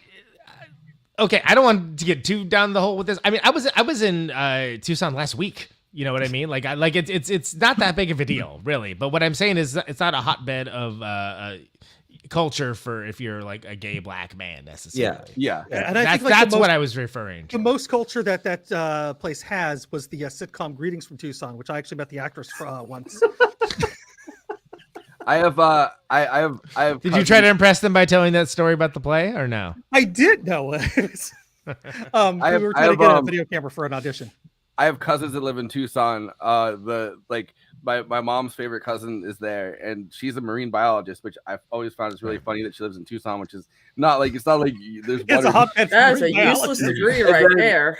Arizona is the Florida of the American Southwest. Is all you need to know. So she's a marine biologist, and then her husband designs those cool exhibits for science fairs, and has a warehouse in Tucson, which I thought was cool as fuck. But When you yeah. think of like the cacti that are like Roadrunner and Wile E. Coyote style, like the forky ones. Justice for the movie. Sorry. the saguaros, that's actually Tucson. Whereas like if you go like Phoenix and Tempe and whatnot, it's slightly different climate. So it's interesting. Yeah. Then you get Albert Brooks freaking out in a suburban. That's right. Call back to real life. Exactly. I remember actually when I was in Flagstaff, it snowed. Yeah, no, I mean, yes, I mean, Arizona's absolutely. vast is what the point is. Yeah. Well, and so is New Mexico. But it's interesting that like of all places for him to be like, of course he's sort of like going to be feeling his oats, right? And then he's in a situation where the mom is like a homophobe, and like is the dad too? Who knows? But like, and that line at the end, like that killed me. Whenever he's like, what if Dad rejected you? And he goes, right, he'd reject me for who I am. He rejects me for who I am. Yeah. Oh, which is like, yeah. So again, I'm really glad that he got an Oscar nomination for it, because that's a hell of a role for him. But that's also dripping in the homophobia that at least in Jason's podcast they said that the movie was missing. It's like that. Yeah, it's there. It's very it's there. Much it's just that, like. There's so much that you need to do in that. I mean, I'll be honest, like the relationship. Books are books and movies are movies. Yeah. That's all I'm gonna say. But go ahead. As I was saying, the relationship between the maid and the security guard, it was very nice, but like it seemed very kind of tacked on, and there wasn't much depth to that whole relationship. Yeah. And like I felt. What do you need, a Disney Plus Prestige series? What I know. What are you talking about? I think some of it is that you don't feel bad that she kind of loses her job at the end, not because of any fault of her own, but like the mother it's nice and you get a small moment with the security guard guy like basically busting his balls that he like wants to be called Monk, and then like is like yeah like whatever, it's a fine name, like, which is that kind of like small town like horse crap that people will just do where they think they're having fun. It's like, no, you're reminding me why I don't come back here is what tried that in a small town. It was like a Modesto moment, right? I will to defend that kind of subplot. I think that whole relationship and storyline exists in the film for the benefit of Monk and Sterling. Oh my God, I can't remember Sterling Cameron's character's name. Cliff. Clint. Like I think they are served by that storyline more than it like in it. Like it's nice, and it's nice that they get together and get married and stuff, but it's ultimately like the Clint catching the bouquet at the wedding, and also that moment where he's kind of accepted and embraced, even at like he's literally just doing cocaine and having a sex bender.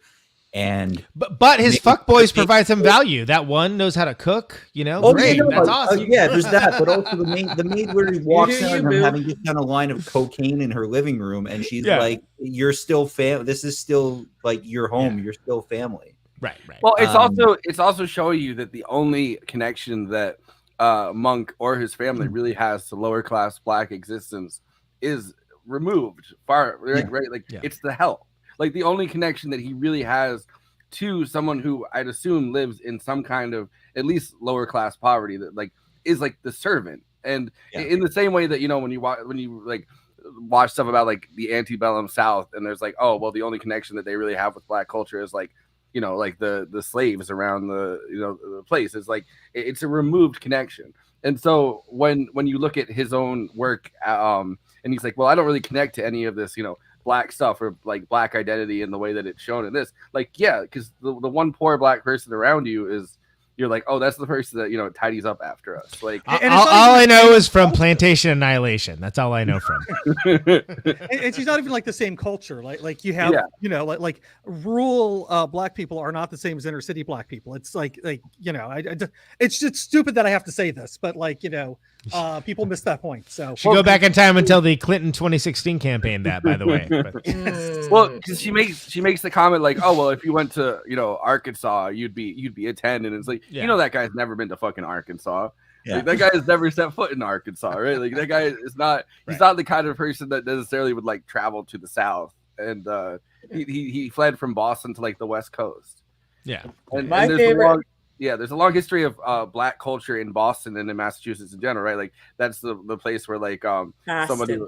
Yeah, well, that's the place where like some of the greatest Black intellectuals of like the 19th and early 20th centuries came from, because it was kind of considered like a free black colony in the black upper Well, class. no, not a colony. It was after it became a state that the but sorry, this is important right here. The state constitution said that all men were, basically. But there were and neighborhoods. they actually made slavery illegal after it became a state. So there were neighborhoods within Massachusetts or cities within Massachusetts that were called like free colonies. That's what they were called because it wasn't a colony in the way that people colonize things. It was its own, its own culture apart from the way black people were treated in other parts of the country. So there's a long history of that upper class or like upper middle class black life that's very distinct from rural poverty.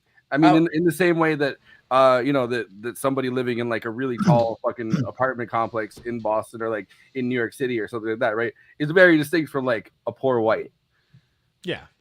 Well, go ahead, Kristina. Yeah, sorry. I will say my favorite thing about Sterling K. Brown being nominated for Best Supporting Actor. He's basically in every interview, he's like, I know where the tide's going. I know where the trends are going. I'm not gonna win this. Right. He's like in the he's in the Paul Mescal role from last year, which is oh, rad. It's awesome they got nominated. There is no chance that he's going to win, but like it's cool that he's being recognized for that. Hopefully that means other people kind of like catch on that this guy is like really good. Yeah, it's one of those Oscar the nomination is the win because like he was not in like the five as being talked about. I wanted him to get nominated, but I was like resigned to like he's not going to get nominated. It puts him in the conversation that he should be in. Yes. Which is again that like you said that can be a win in and of itself.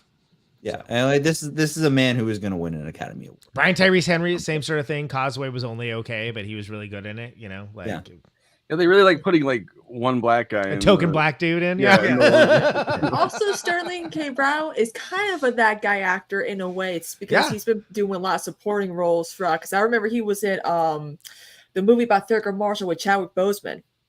That was a good movie in my opinion. Well, I right. watched him on the episode of Denzel Washington's Greatest Actor of All Time period podcast. I loved him. I loved him in the worst Predator movie of all time, where he blows his own head off with the shoulder cannon. Apparently, one of the movies that's forgot up about for, that. Oscars that I went out of my way not to see because I know I would hate it, but the Rustin movie, right, that Obama produced. I haven't seen Rustin. I love Coleman Domingo. I'm sure it's worth watching for the performance, but I can. Yeah, Coleman Domingo. I have a hard time assuming anything made about the civil rights movement by Obama, like produced by Obama, is going to be anything besides. And then we got a black president in the civil rights movement. It was over. It's good now. And Bradley Whitford would have voted for a third time if he could have. But I guess hope Jeffrey Coleman Wright Domingo gets put in the conversations too because he's fantastic. Jeffrey Wright plays one of like the major roles in that too, like Adam Powell Clayton or whatever. Like, but that's all of that's like the kind of roles that he always has had. He's been like just like like even in Westworld. Like he's like it's like he serves what he's doing incredibly well and he's good and even memorable, but like he's never the star of the thing. It's weird when he was in James Bond. Also to side not to sidebar the sidebar spoiler for the Oscars talk again, but I'll take the Coleman Domingo nomination over either of the fucking Naiad nominations, which is a movie I never watched because fuck Diana. No one watched that movie. I swear to God. Karthik. Yeah, because no one wants to. Diana Naiad's a fucking liar and a pile of trash. And the movie. Other than that, she's great though. Yeah. I mean, if you like Natalie Portman and Julianne Moore easily. Yeah. I was like, I was reading the description for it though, and it was like the second I saw she swam for like Cuba to Florida, I was like, and she didn't. But the movie's present. From what I'm saying, I've seen it. The movie presents it as if she did it. So that movie, Diane, should have been called American Fiction as well. Yeah, but from what I understand, boom, got their ass. The movie presents it straight up as if she had done it, and it turns out that she didn't. She lied about it. Also, I'm sure that's why we're not covering it. That's not the only reason why. I'm sure she's not also the first person who swam from Cuba to Florida. Come on, like. Yeah. We're never gonna know the first white person. Cuban, maybe went to Florida, perhaps. I don't know. I don't Okay, know. so- Like, the second I see somebody trading for a big swim, I'm like, I'm not gonna. I don't care about And it's it. yet another biopic. Just to be Yeah. clear, in like the But it's pure the- fiction. Okay, I guess it isn't. Yeah, okay. Anyway, can we talk about literally anything else? Like maybe the movie in Letterboxd question? one-liners? The American Fiction. That's a good. Do you have anything else for us, or do you want to do letterbox one-liners? No, we can do letterbox one-liner. So, Letterboxd, of course, is a social media site for film lovers who talk at with and to each other about the movies that they love, maybe the movies they didn't love, maybe the movies that they exclusively thirst posted for Sterling K. Brown on. Who knows? Not for me to say. Everyone gets to have their say. It isn't just the Siskel's and Eberts of the world. A bottom-up democracy. Everyone gets to chime in, and it's best expressed succinctly. You keep it short, you keep it tight, and these are the Letterboxd one-liners for American Fiction. Let's go. Jeffrey Wright's voice sounds like what I think my voice would sound like after I drink lavender chamomile tea with honey at night and pretend to be a smooth jazz radio presenter. Oh, he would be good for NPR, wouldn't he? He really does have a great voice, though. Great NPR voice, for sure. Yeah. Mm. I could totally see the Academy giving this a surprise Best Picture win. That would be so meta. I'd come back and give this another star. Not off the table. Not off the table. I will get into that in the Oscar thing. You know what's very funny about it though? So I mean, I know that Zach hates fucking Variety, and I kind of do too for like their SAG fucking. But I Variety and like one other critics magazine that I read were like very enthusiastic about this movie being like this movie, we give this like Critics' Choice Award of the Year, and it's like, yeah, because it like referenced you guys a lot, right? Like it like yeah. Well, no, but also Clayton even though Davis you were writes for critics, them, it's and I like Clayton Davis. After American Fiction won TIFF, he launched it to the top of his prediction for Best Picture. Yeah, but it also skewered how vapid critics are. But of course, people don't see that, right? Like they just see themselves in the movie. It's the same way that like mob guys love fucking Scorsese movies because they see representation. This is a movie about us. Yeah. Yeah. The same way this kind of thing is like, oh, this is a movie for the critics. Like, look. If somebody put one of my songs in a movie, I'd be like, Best Picture nomination starts now. Let's go. Doesn't even matter what it was, right? I would be like, it's Best Picture. Best Picture in my mind and my heart. Time to get your tux, my brother. Yeah, exactly. Let's go. We're going to the big show. As a writer, this film called me the fuck out in all ways possible. This is a very writer-centric film. And Cord Jefferson is a long-time writer, right? Like his original thing was not to be a TV writer. He was the Gawker editor, like one of them. Like not like really? not like the head editor or anything, but he was like one of like the editors that fucking did a lot of stuff for them. And then Gawker closed down, and he was like, "Oh, I need a new career." This is his third career. I kind of like him more now. Yeah, good for him. That's awesome. Gawker was fucking so messy though. Oh yeah, for sure. But he got out of it at the right time. Like the Vice is about to go out the way of Gawker. Like it's sad. Writers are so fundamentally just sidelined in the conversation about movies, yet they are so important. See the writer's strike, and it's nice to see. First of all, a well-written movie. Period. But nice to see one that centers an actual writer and addresses that head on, because I feel like that doesn't happen enough. A writer that doesn't finish the book that he wants to write, right? Like, right, I feel isn't a success, right? Yeah. It isn't like the Bohemian Rhapsody scene where they make freaking the big hit and all comes together in 2 minutes. Like, no, come on, grow up. Or in Straight Outta Compton when Dre is messing around on a synthesizer and happens to stumble upon the synth line for "Ain't Nothing But a G Thing." Yeah, and Snoop Dogg. Oh, that's good. Yeah, Snoop Dogg walks into his living room and flawlessly does the first verse. I started yelling at the TV. I started yelling at the TV when I saw that. I was like, that is not how that works. But no, like I respect a movie that doesn't have him finish his like big novel or whatever, you know what I mean, at the end of it. Like this movie, I feel like it was channeling Barton Fink in some ways with that. It's like at the end of it, he is still creatively unfulfilled. Yeah. He has money, but he's like, it's like, again, for the stupidest reasons possible for his metrics. Which is a loss for him. I love the line that he's like, the stupider I behave, the more things work out or whatever. It's like celebrate the stupid. Accurate. I can't believe a movie that made fun of the pretentiousness and subjectivity of massive awards for art and the insincerity and white guilt of its voters got a fucking Best Picture nomination. Amen. But because they're looking at it and they're like, wow, this movie really references us. Mm-hmm. Which is We don't care if it's mocking us.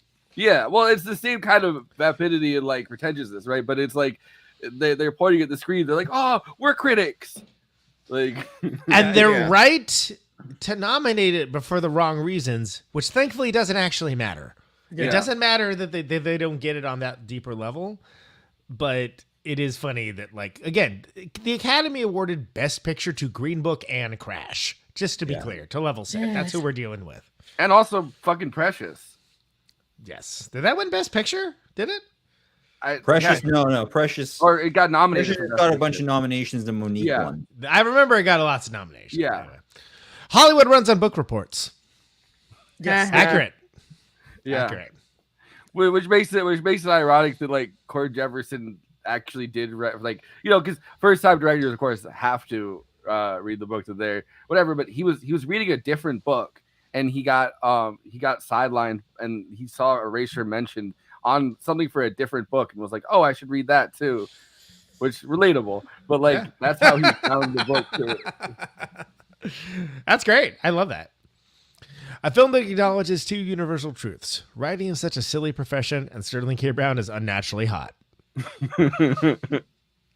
His whole role in this is so funny, like because he's a man on like going through an emotional and mental decline right throughout the entire thing. Like he's breaking down, but not in the way that you'd assume he was. Right. Absolutely. American Function. Oh man, that should have been my name. God damn it. There's still time. There's still time. We're all gonna change our names now. Here's how American Function could still win. Actually, that is the porno parody name of American Fiction. Of course it is. Incredibly refreshing to watch a movie with a meta script that does not make me want to gouge my eyes out after 20 minutes. Agree. Bob Wagner. Yes. We've gotten to the point where I feel like culture has been so consumed by the idea of like marketization that people are just kind of making the same things over and over again, but meta. Right, so right, exactly. For this to be something new, but also meta is like hell yeah. It's actually in the metaverse with Facebook. He's pitching the idea to Mark Zuckerberg. Oh my well, you God. don't see anybody's legs in this movie. He's like put on the tux, put on the tux, my brother. Plantation Annihilation release date when? That's what I'm saying. I want to fucking see that movie. That sounds great. Ryan Reynolds gets decapitated by a fro pick. I'm in. Stop right there. You've made the sale.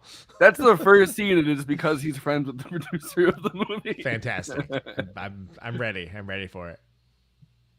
A white woman sitting in front of me was actively Googling who Tyler Perry was during the credits. What? Wait, I thought Tyler Perry made content specifically for white people. No, I mean, like, let's be fair. Tyler Perry, like, found like a little niche that that's made him very rich, and By the way, for that. Oscar winner Tyler Perry. Just gonna point that out because they gave him an Oscar for being a good dude a couple years ago. People honestly, don't remember. That's awesome. I'm here for it. Like Tyler Perry, come on the show. They did the Atlanta episode that kind of parodied the same things as American Fiction with Tyler Perry, where he's like the guy that's literally just feeding off trauma porn. Yeah. That's anyway, what he does. Yeah. Trauma porn, or again, as that fake BET commercial says, the diversity of the African American. The diversity of African American community. Okay, the other one being Medea.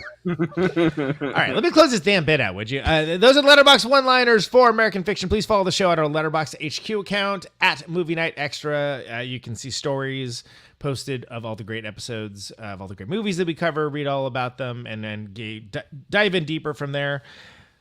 Stag R.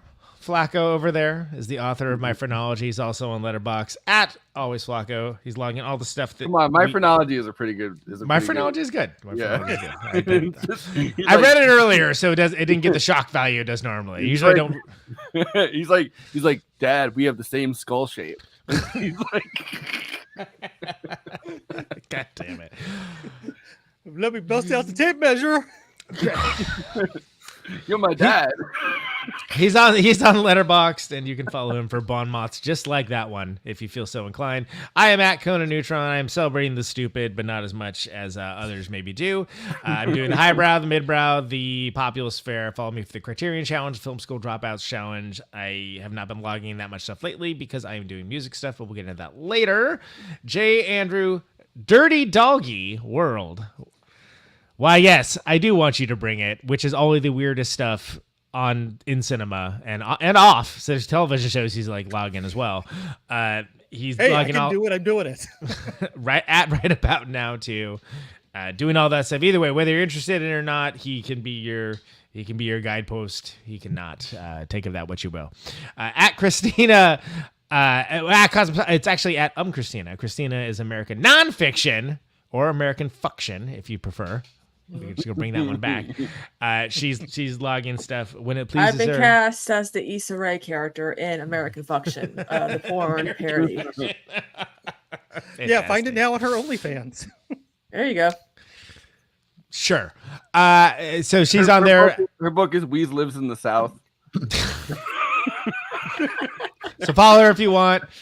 Zach B. Marsh is my friend from Letterboxd who still comes in this show for some goddamn reason. I'm not sure why.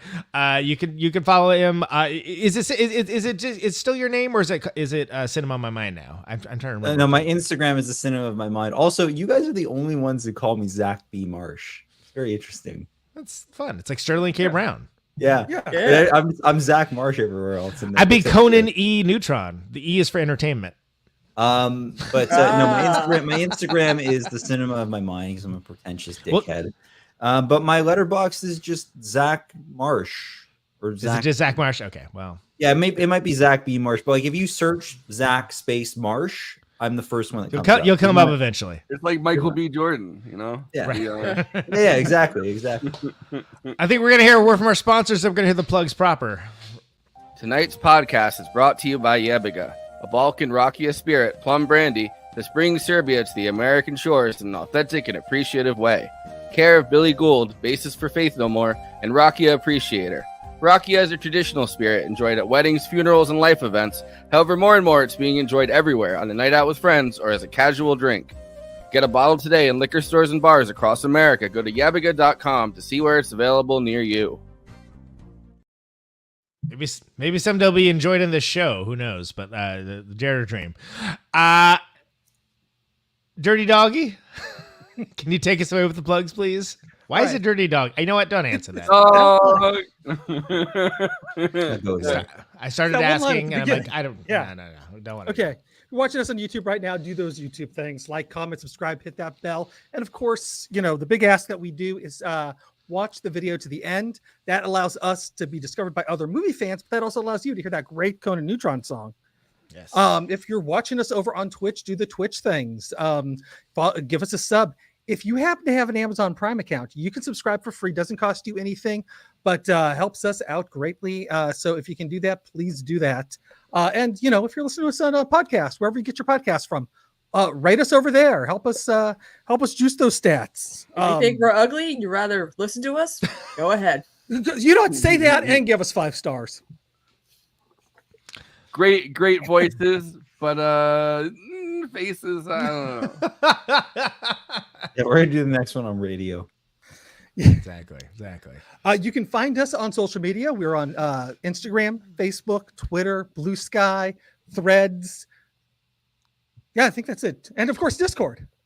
Follow us over on Discord. Facebook, Threads. Yeah, I mean, we should have you get a correct quiz answer noise every time you get one of them that we're on. Like ding, ding, ding. Like Truth Social.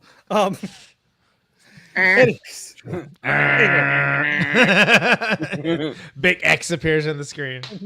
It's like Family Feud. X gonna give it to you. I like that they let Trump back on Twitter, but he's so invested in Truth Social at this point that he just stayed there. It's a contractual obligation for him to post on Truth Social. It's a whole thing. I know all the deets about that. Okay, we don't need to go into that. But what we do need to go into is Conan Neutron's plugs. Yes, that's right. Yeah, he's over I there. am the best. Are you on Truth Social? I am not on Truth Social. I guarantee you. That's probably why he's the best. That's what someone who's on Truth Social would say. Exactly. Sounds like something someone who's on Truth Social might say. Protonic reversal. Protonic reversal. I remember when it went the other direction, but we're not going to talk about that. But yeah, he's over there hosting Protonic Reversal. Not this week. I'm not. I've done 2 weeks. But you have a bunch of extra content that you've just been cranking out. There's been a lot of episodes. The Steve Turner of Mudhoney episode was just out. Holy shit, dude! Yeah, that's a great one. He has a great book. That was a really great episode. So that's actually now up in the main feed now. Norm Westberg of Swans. Still up as a patron only. That's going to be Monday for everyone. But yeah, $1 a month at patreon.com/Protonic Reversal for early access. I front loaded them so that while I was on tour, there would still be episodes that people can dig into. So experimenting with that since more people did join the Patreon, which you can do as well. Yeah. Thank you. Give me money. Thank you. And if you do want to give Conan more money, you can do that either in person or online because he is on tour with his band, Conan, Neutron, and Secret Friends. That's right.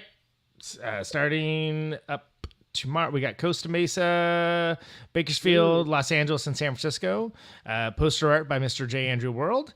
And the Los Angeles and San Francisco shows are going to be with the Mighty McCluskey, which is going to be huge shows. I think SF show is very close to selling out, and LA is getting close. So, yeah. Why does Costa Mesa sound like the name of a town that someone like made up? Like Spanish. I must be loyal to my capo in Costa Mesa. No, it's a real town. It's like by like if you go down towards the southern area, like the Huntington Beach, Long Beach kind of area. So technically, people that don't live in LA, like, oh, it's LA. No, I assure you, it is not. Like nobody from LA will be at those shows. But like, it's kind of like if you're coming from San Diego or like Fullerton or somewhere down the way, it's more attractive because then you have to deal with LA traffic. But anyway, it's cool. Costa Mesa should be good. Bakersfield, I think someone from Christina's Discord, it's like Maddie, right? Maddie, yep, they're gonna be there. Woo-hoo. Didn't have that on my bingo card, but got them on, hanging out. NeutronFriends.bandcamp.com. There may be a new item up for Bandcamp Friday tomorrow. We'll see how it goes. Maybe. We'll see. But, yeah. Adult Prom's most recent record. Yeah, and you should buy it tomorrow whenever Conan gets all of your money as opposed to just part of it if you bought it today. Right. Because it takes a lot of money to do this crap. So give me money. That's some takeaway. Thank you. And of course, Caterwall in the near future. Near Bean Bay, yeah. So yeah, Caterwall. It's happening. 4-day festival in Minneapolis, 43, 44 bands. I'm not sure exactly how many, but caterwall.org. May 24th, 25th, 26th, and 27th. If you're into that kind of weird music, that is your jam, baby. There you go. I'll tell you, last year was a blast, and I highly recommend if you can make it come. Even if you just want to. Let me tell you, folks, last year was a blast. Let me. You turned to like drive time radio guy there for a second. Yeah, I just got to get one of those voice modulators that deepens my voice, like they all have. Have the "me so horny" like drop just go off for no reason, where it's like, what? Why is that there? Who made that? I got a little bit of Elvis from that voice. That's good. Yeah, well, let me tell you. Speaking of Elvis, but for all of you guys about to see Dune 2, I think Austin Butler has actually lost the Elvis voice finally. Thank God. I didn't want to say anything. I didn't want to be surprised. I'm like, if he's in Dune and he has that Elvis voice still, I'm gonna lose. Well, my let mind. me. I don't know. If he gets stabbed and he goes, "Thank you very much," and then dies. Angela Bassett. Best movie ever. Angela Bassett had to let go of her Tina Turner laugh. And she even told us about, like, you gotta get rid of the Elvis voice. Like, it took me a while to get rid of Tina's voice, but like it's worth it in the end. The unfortunate thing is because the Bike Riders has been delayed so much, and I keep seeing that fucking trailer now, and he's still doing the Elvis voice in the Bike Riders. I think he shot it like 5 minutes after he rapped Elvis. You had to kill me to get that jacket off my back. Oh.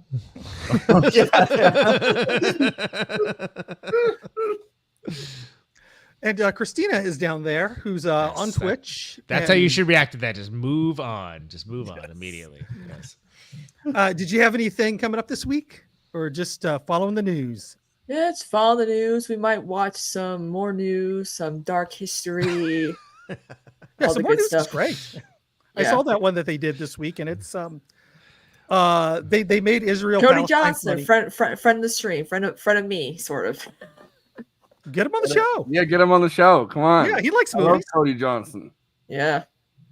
Maybe he'll get his little puppet friend, Wormbo, to come join us. he's like, I can't come, but you know who came? Wormbo.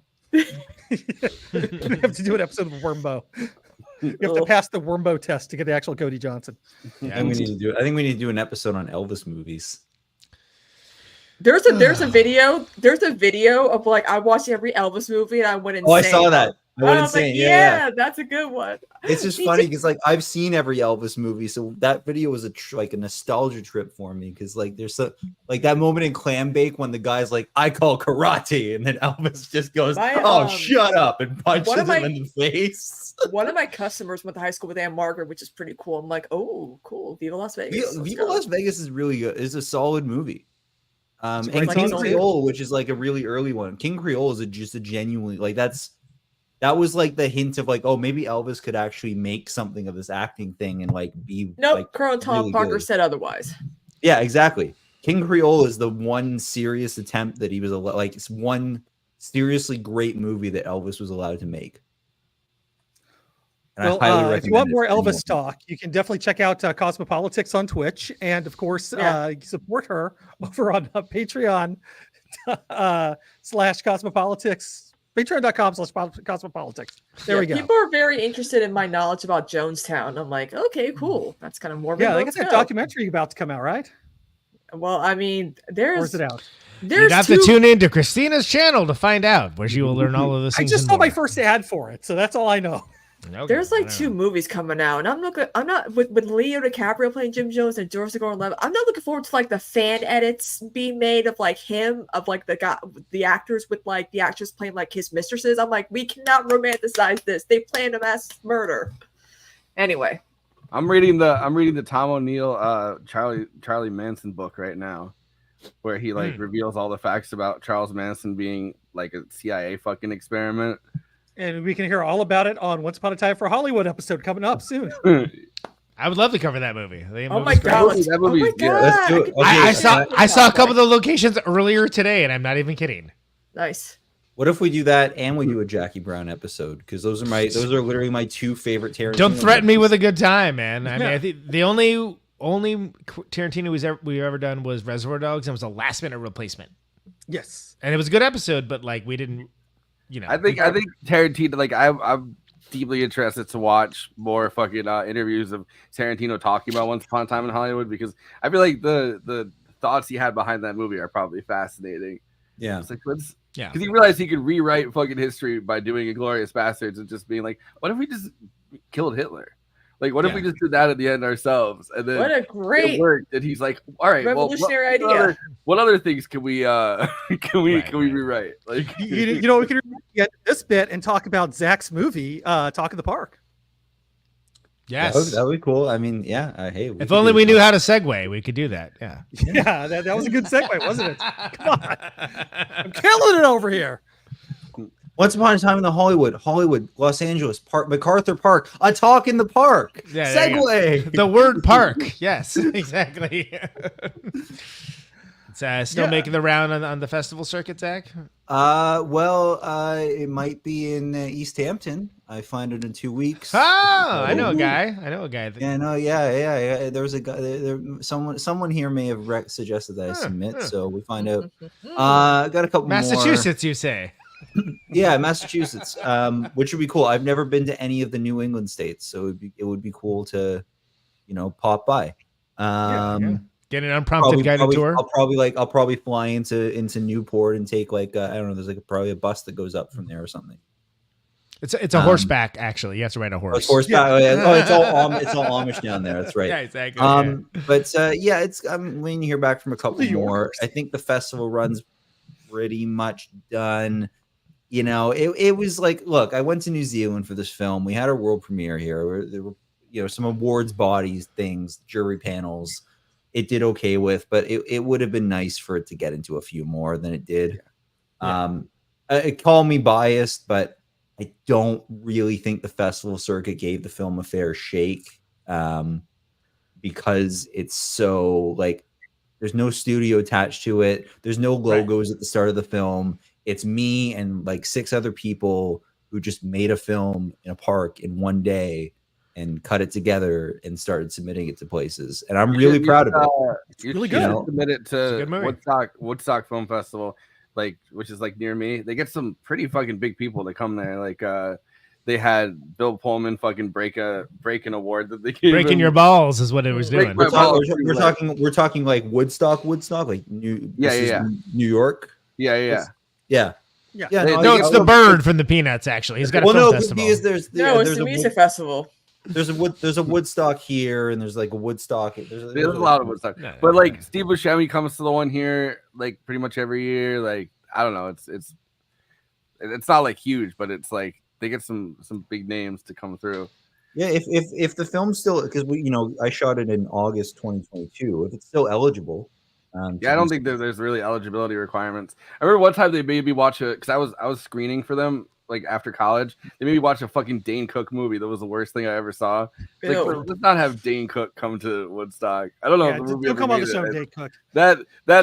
I quit after watching it. Dane Cook has been disinvited from the show. I remember when you'd have to watch the movie, and then you'd have to do like a intake form kind of where it's like like you write about it and all this stuff. And I think I quit after the Dane Cook one. I was like, this is the worst movie I've ever seen. Like, you remember the show American Gods and how Dane Cook just suddenly shows up in one episode? It was a Dane Cook jump scare for sure. Yeah. Oh yeah, it was fuck. This was like I think around the same time as that because he was trying to make a comeback, and then he was like, "Yeah, I'm getting married to my my wife that I met when she was 16," and then everyone was like, "All right, that's enough, Dane Cook. Just go back into the."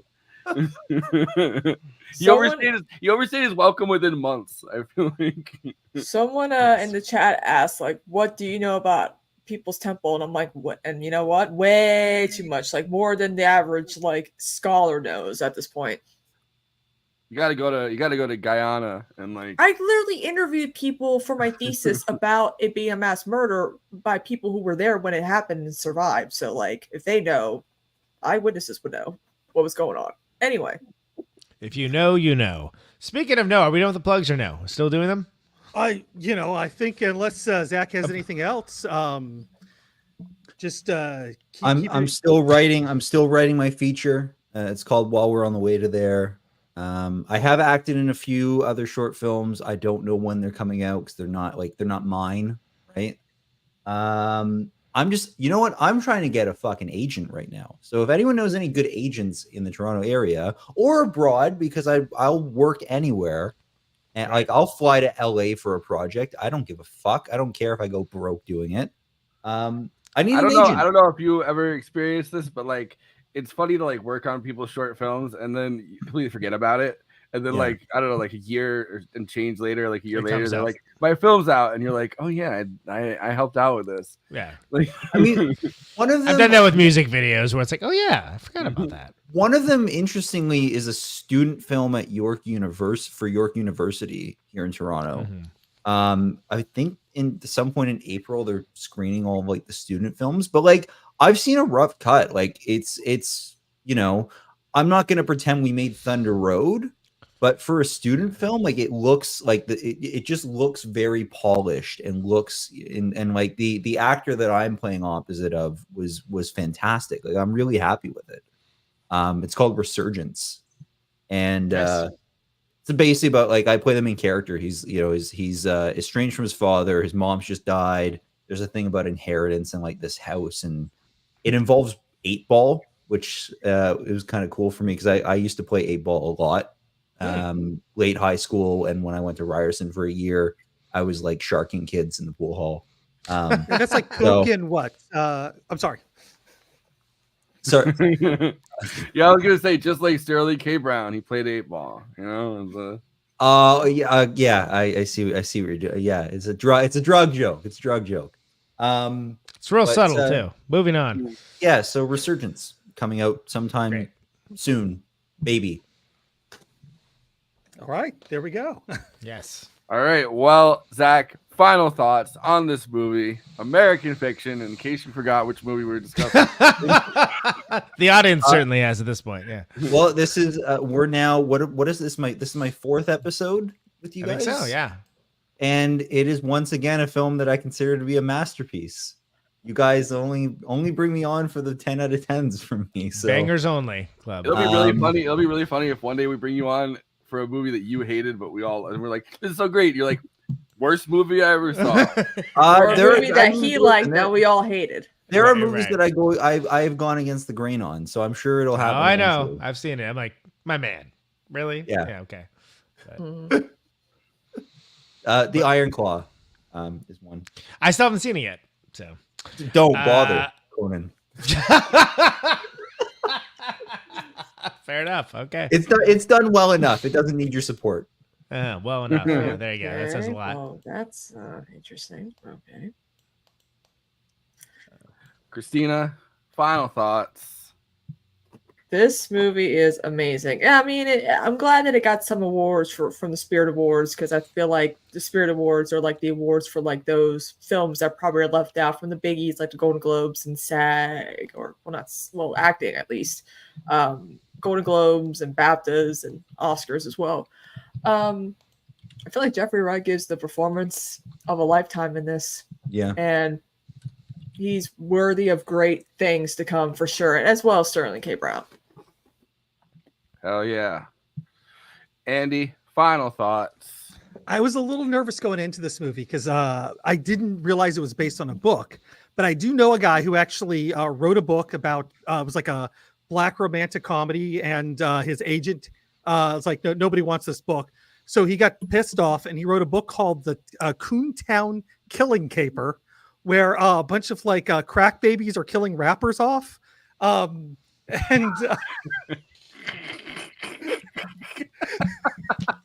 And I was just like, oh, I know this story. But he got dropped by his agent.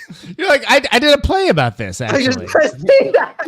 Where is this going? The N-word a lot. Well, how many words do the crack babies really know? Exactly. No, but so I was nervous going in, thinking like, oh, is this is this what it's is this? I mean, what is this? And then I found out it was about a different book, and like, okay. Oh, thank God. Yeah, it wasn't that book. All right. Did you think they referenced your friend's book? I had no clue going in. Like I didn't. I wasn't familiar. They made a movie about my friend. Kinda, I felt a little bit like that. But it is set in Massachusetts, so. Well, he's down in Philly though. That's All right. Well, he was trying to throw you a bone, and you just nope. I don't like bones. I imagine that every time Massachusetts is referenced in the movie, Andy's eyes light up with the lasers. Yeah, but it's Boston.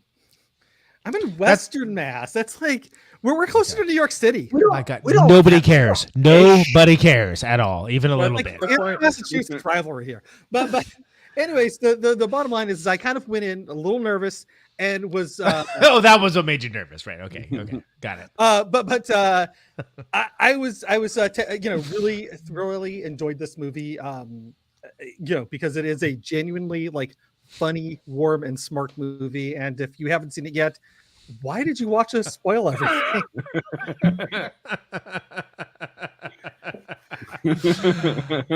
There you go. I do like the Massachusetts thing in this movie. The first when he flies to Boston, and the first thing you see is him walking out of a Dunkin', but they hold the like his hand over the logo. And he said, "I already had a guy in a Bruins jersey tell me say if I was talking down to him or not." Yeah, funny. Oh, I've got a plug I forgot about. Actually, this movie actually I started writing something else that is set in coastal Massachusetts because of American Fiction. I think I say because of Andy. There was one tiny little scene in it that I was like, I had the kernel for an entire film from. Andy, subject matter is very different. It's nothing to do with race or anything. That's just it was an offshoot. Well, I would hope not. It was an offshoot of a specific scene. Marsh, your thoughts on race? The movie. Yeah, no. But I am writing something that is set in essentially like the same kind of town that American Fiction is. Where hit up Andy. He can get you all the good locations. Yeah, that's right. Yeah, no, I will. Yeah, It's like going location scouting whether you want to or not. He's like, so this is where this is the bowling alley from the Big Lebowski. You know, this is Right, exactly. That's true. You did see that actually. Yeah. I'm gonna slot in a bowling alley scene now. So I can do Yeah, that. exactly. Right to the locations you have. Exactly. Zach's the first person who ever is like, I need Andy to show me more places. You know? Yeah, exactly. Show me more places I can film for free. Great. But Conan, it's free. final It's for thought. me. Yes, sharp, witty, wry, insightful, deeply hilarious. I think Jeffrey Wright has always been a very capable that guy supporting actor, and this is the sardonic role of a lifetime here for him. He's magnetic yet flawed. This is a multi-layered, deep satire. Targets the publishing industry and honestly the whole entertainment industry. How white liberals engage with black stories, but it's also very funny. And the idea of a genius and nuance having to be sublimated for the desires of the masses, that's always appealing to me.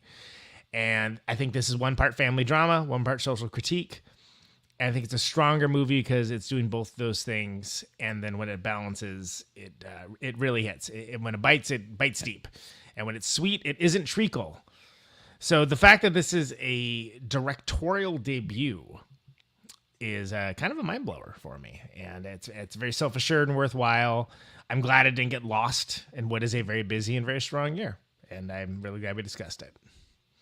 Hell yeah! All right, well, we're gonna go to the after party with Zach B. Marsh's Oscar predictions. That's right, and don't forget, there's a B in there, Zach B. Marsh. You know.